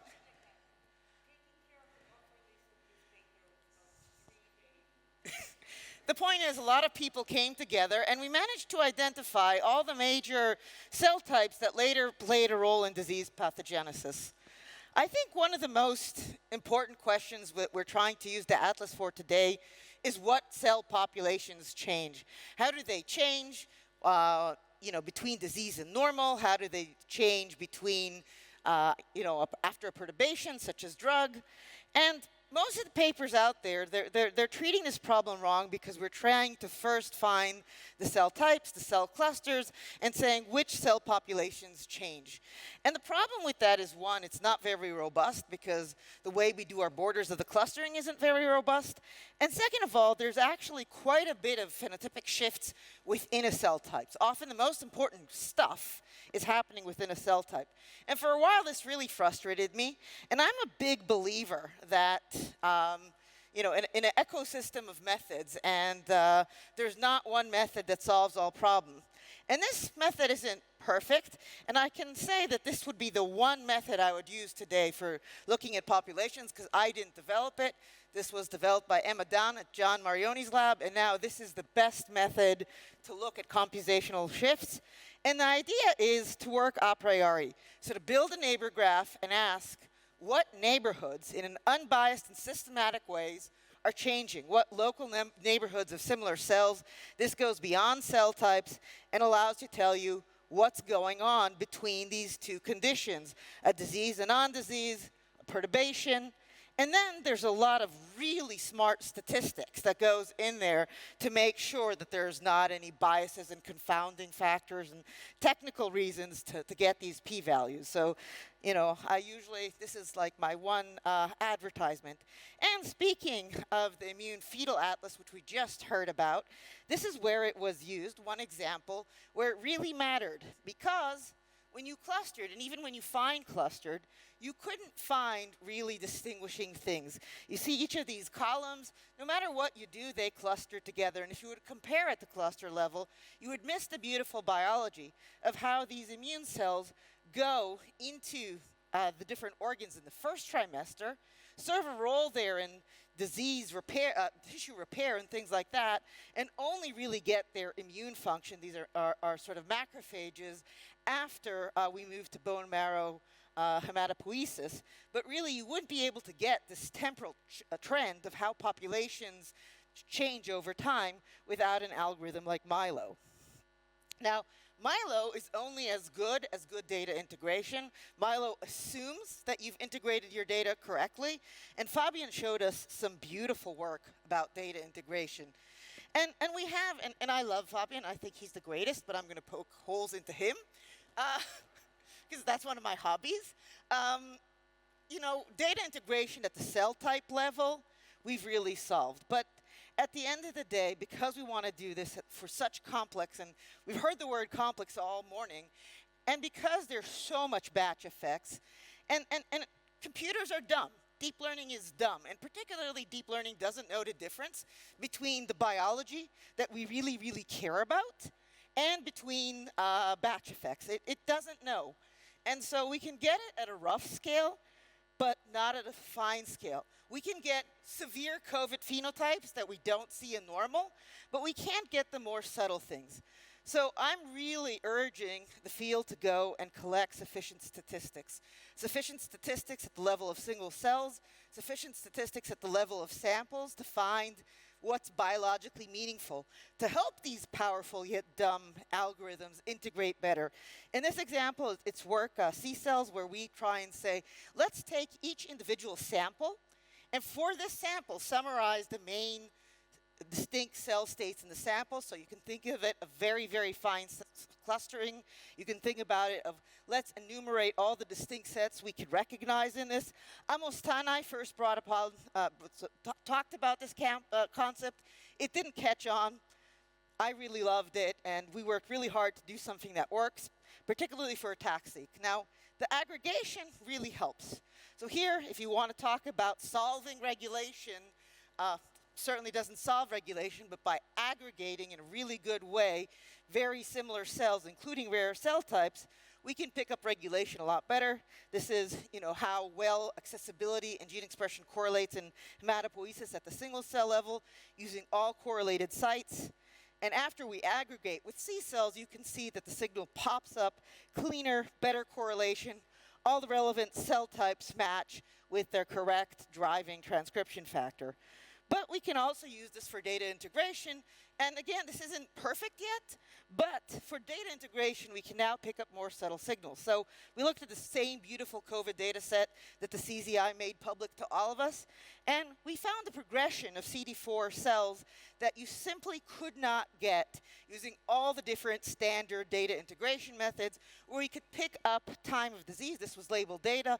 So we saw early COVID really had this sort of strong interferon response, and then about after 10 days after symptom onset, you get these sort of Tregs being recruited to the lungs and the mucosal tissue, and then later on you get really strong Th17 responses showing a shift in the immune response. Now, you couldn't get this using Milo on any data set. You couldn't get this distinction using any standard approach, and the reason is not that these methods aren't good, but that the integration really cleaned out this more subtle signal as batch, because it doesn't know the difference. So this is one example where you see after integration, the signal has been washed out. It removed this beautiful, important biological signal of disease progression as batch, and here I'm letting it cheat because I'm telling it which cells belong together, averaging them. They're not even in the same neighborhood after integration. So really, I think we need to think again and not just work on the gene by count matrix, not just treat all genes as created equal or all variably expressed genes as created equal, but we really need to get sufficient statistics that matter, that biologically matter at the single cell level. And gene programs is perhaps one of the most important one. Gene programs is something that's, I think Aviv is probably the main driver of gene programs, both in terms of computational approaches and in terms of their beautiful use.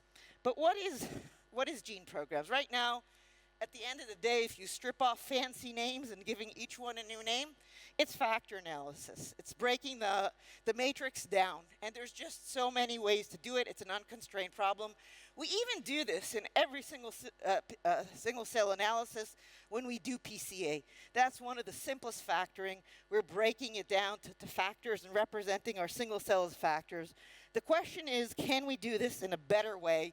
Again, incorporating more priors into sort of driving this to make biological sense. And, I had a lot of my graphs about factor analysis because I like griping and complaining about things. And fortunately, I had in my lab a brilliant statistics student, Russell, and he heard all my gripes and he knows more statistics than me. So he worked hard and, developed a method which is now on GitHub. We're writing it up. That really solves a lot of it. And I'm not going to go into all the technical details, but there are two main concepts here that I think really drive it. First of all, we give it the cell type. We're really good at typing cells. Factor analysis doesn't do it well. So either cell type gobbles up all the factors, or we have to split it in advance, and then we can't learn stuff that's shared. So we let the algorithm know what the cell type is, and that's one of the prior information that we use. Another thing that we do is we give it a lot of gene sets. And Ollie was the first one that did that, but he really uses these gene sets in a too rigid way. Here, and this is what took us forever to develop, is that just right balance of using the gene sets as prior, but letting the biology drive new knowledge. So again, to show you one example, this is Dieter's beautiful, high-quality data of breast cancer patients undergoing before and after PD-1 treatment. And you want to ask a question about the cells that are expanding, the tumor-reactive cells. And if you look at the signatures, tumor-reactive cells, exhausted cells, we don't even barely know the difference. They're almost 100% aligned. They don't distinguish between those that react. Now, when you feed this as prior into Spectra and then tell it, okay, just do your magic, it really finds a nice distinction between the tumor-reactive and the exhausted. It gives new factors for each of these that are now at different cell types, where the tumor-reactive cells are the ones that are expanding. There was TCR data here, so we could see which clones are expanding. And this is because it really has the flexibility to take the gene set as a seed and expand it.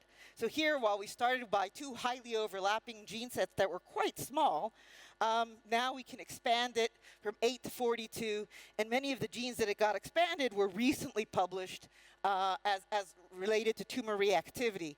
And again, another gripe of mine, we really need to get away from these gene sets that were collected 2 decades ago on bulk cell line data and build much better gene sets using the current amazing, 60 million cells that we have?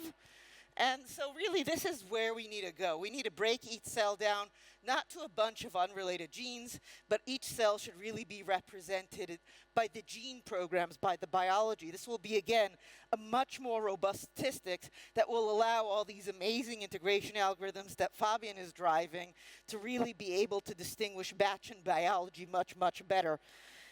And again, focused analysis. And again, I can't handle all of spatial data, but I really think that we need to be thinking of space in advance, because that's where we're going to go, and the technologies are finally there. If you would have given me 2 hours, I could have told you everything I think about this problem. But I'm going to give one example, and it's again based on sufficient statistics. It's against what we want to measure. And everyone, again, is looking at the very rough, coarse cell type. We're looking at neighborhoods, and we look at these neighborhoods, we say, what are these cell types that are in these neighborhoods, losing a lot of the gene information? And I'm a big believer in genes. Maybe it's because I started with microarrays, where that's what these things measured, and I'm like back in time, but genes really matter. And so we want to look at the entire niche of all the neighbors and what they're expressing, but that's way too complex. So we take it down and actually have a metric we call spatial covariance, which looks at the gene-gene relations between the environment and the querying cell and the cell at the center. And now we can model these environments using the spatial covariance metric, which we've been using in a lot of our work. And just to give you an idea, if you look at a standard UMAP, cells that are close to each other in a standard UMAP have similar expressions. Cells that are together in the UMAP based on niche covariance have similar neighborhoods. And not just at the cell type level, but at what these cells are doing, at the gene programs that these cells are expressing. And again, we have a lot of fun stuff that we're doing with this, but I'm going to give you one example. Why is this not, no, my videos are not working, unfortunately. Oh, they are on the screen? All right, they're not on this screen. So this is beautiful work by Katajan Tanakis, my partner in crime. And here we're working in mouse, and we wanted to map the entire mouse gut tube in 3D. We want to get the entire thing and map onto it all the genes and all the attack-seq. We're using multi-omics. But how do you do that in 3D? Even in 2D, it's challenging. So here we're using HCR, and in this example, there are 3 colors at a time. We now are working at 5 colors at a time, and we have a little beta version of 15 markers. And again, it's a fairly simple gut tube. You could see it's pretty contorted. We figured out a way to make a common coordinate framework, so we really now have 19 markers mapped in 3D in the developing gut tube. And then using spatial covariance, we can map the whole thing on. So this is an autoencoder, very similar to the autoencoders that Fabian has been showing you, but there's one critical difference. We're telling it not only to conserve the gene expression, but also to conserve the spatial covariance. And we're forcing it in the same latent layer to take both the gene expression and the latent covariance.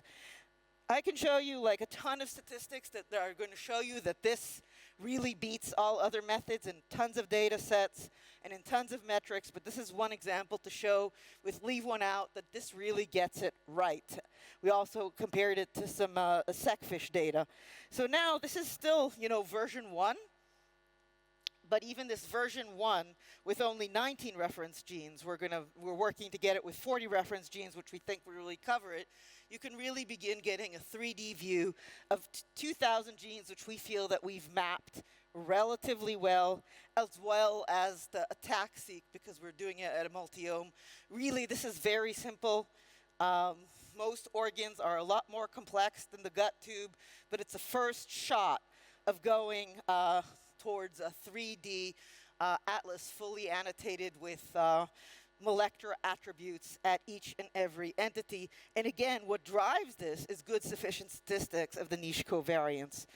So going back to all of you, it's amazing that we're getting V1. V1 is going to give us cell types, even figuring out how to annotate them. As Ed said this at the beginning of the session, is going to take many, many years.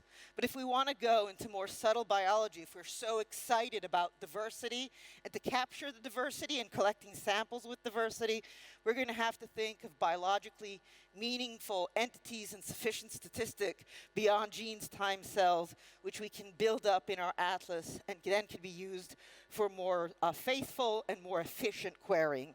And so I want all the biologists out there to think of what queries do you need, because that will drive the sufficient statistics that are necessitated for those queries. Thanks.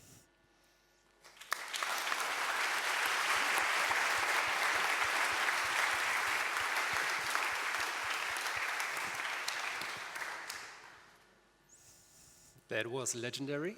Questions for Dana?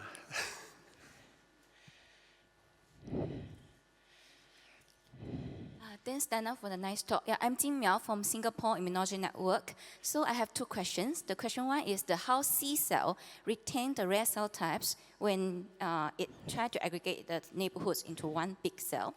And the second question is for most of the data integration methods, they don't produce the batch corrected gene expression values. They only produce the corrected embeddings. So do we need the corrected gene expression values for the various downstream analysis? Thank you. So the answer is I'm a big believer in the rare cells, and actually many of our approaches work poorly on the rare cells. That's because we in machine learning like to benchmark our methods on the majority of cells, because we basically give all features equal things. So there's actually a lot of methods out there that fail in rare cells. I believe that most of the most interesting biology, stem cell biology, is in the rare cells, the metastatic cell in cancer. So we put a lot of efforts, and it's a way of how we sample the manifolds to set it up. So actually in C cells, we put a lot of effort into sampling it to cover the entire manifold. And of course, if there's only one rare cell, we'll miss it. And I think after we aggregate some cells, we're going to have to do another pass to get rare cells. As Fabian shows, you need to get some aggregation of data sets to get the rare cells. But at least the rare cells that are present in an individual sample with at least 5, 10 representatives, that C cells can do. In terms of these, that's actually one of my biggest gripes. These autoencoders scale beautifully.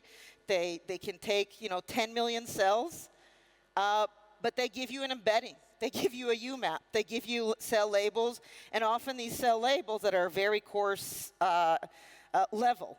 You don't have gene information. You can try and get back to gene information, but then most of the downstream analysis beyond aggregating these cells go together, they actually take the raw genes with all their artifacts. That's one of the things we have to solve. And I think that if we collect gene programs, if we work at the level of gene programs, then we'll be one step further towards really getting good biology and being able to integrate much better at the gene cell program level, and we also need to get these autoencoders in a way that they are able to give us back at least the gene programs.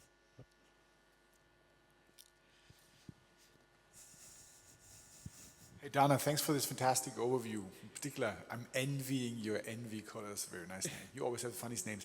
Hey, That's my students, not me.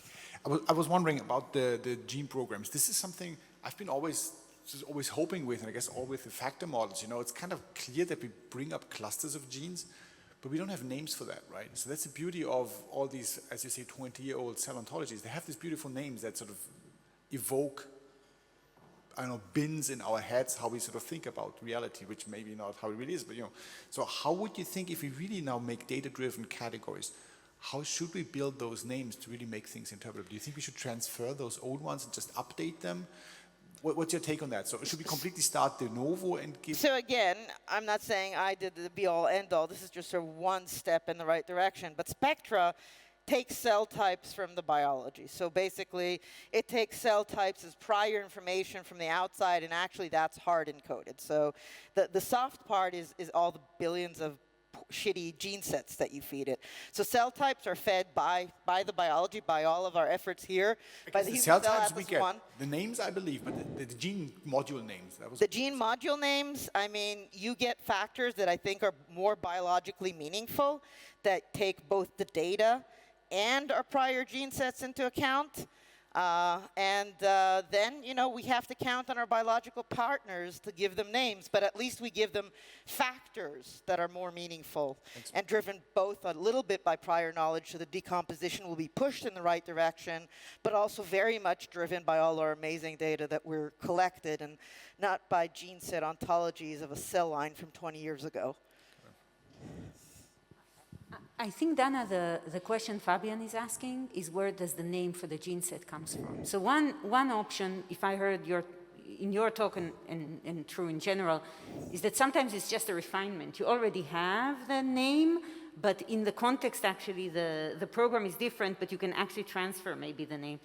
I think the harder thing is you start getting lists like these, or lists with weights. It's not just lists, and you don't really know. Yeah. Somebody actually has to come up with a naming, and lists. that goes back to, like, you know, now going back 20 years to when people started doing enrichment tests, which for Dana is going to be an insider joke. Yeah, again, you know, I can't solve the names. I could just get better factors. And again, I actually don't tie them directly to gene sets, because the gene sets are actually encoded into a graph, so we actually forget the original gene set. So I actually don't apply a specific gene set on the data, but use the gene sets to build a graph that says, these two genes, it would be nice if they're in a factor together because they appear in a lot of gene sets.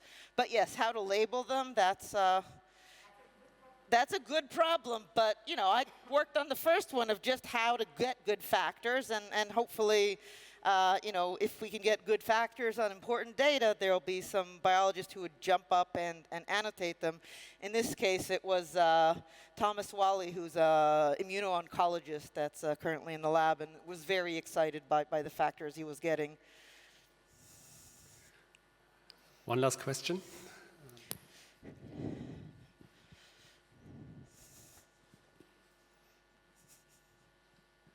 Karen Sayal, GSK AI and Churchill Hospital. Can you talk a bit louder? What do we really mean by the biological manifold? Well, what do we really mean by it? One of the nice things about biology, one of the reasons I love biology, and I've loved biology since I was a little kid, is biology has patterns.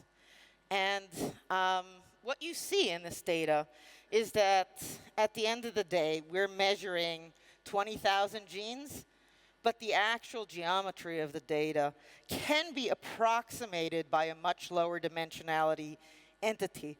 There's so much structure, there's a lot of gene regulation that gets lots of co-regulated genes. That's sort of like our gene clusters. There's a lot of feedback loops and relationships between these. So really, if you look at cells and you assume that some of these measurements are noise, the cells actually reside, you see observed cell states in a much, much, much lower dimensional, very constrained manifold with with real structure and real geometry. And one of the things that I've been working on unsuccessfully is try and get more biological understanding from the geometry of the manifold itself. But the fact that our observed cell phenotypes, that cells that we measure and observe in this world, are really, really constrained, dramatically constrained to a ridiculously lower dimensional manifold from all the possible combinations of genes they can take, there's a lot of biology in there. The manifold represents these biological constraints. They make for pretty visuals on our screens, but really to understand this geometry and what that geometry tells us about biology is on my failed to-do list, but I haven't given up yet. Okay, excellent session. Big applause again for Mas, Dana, Fabian, and Ed.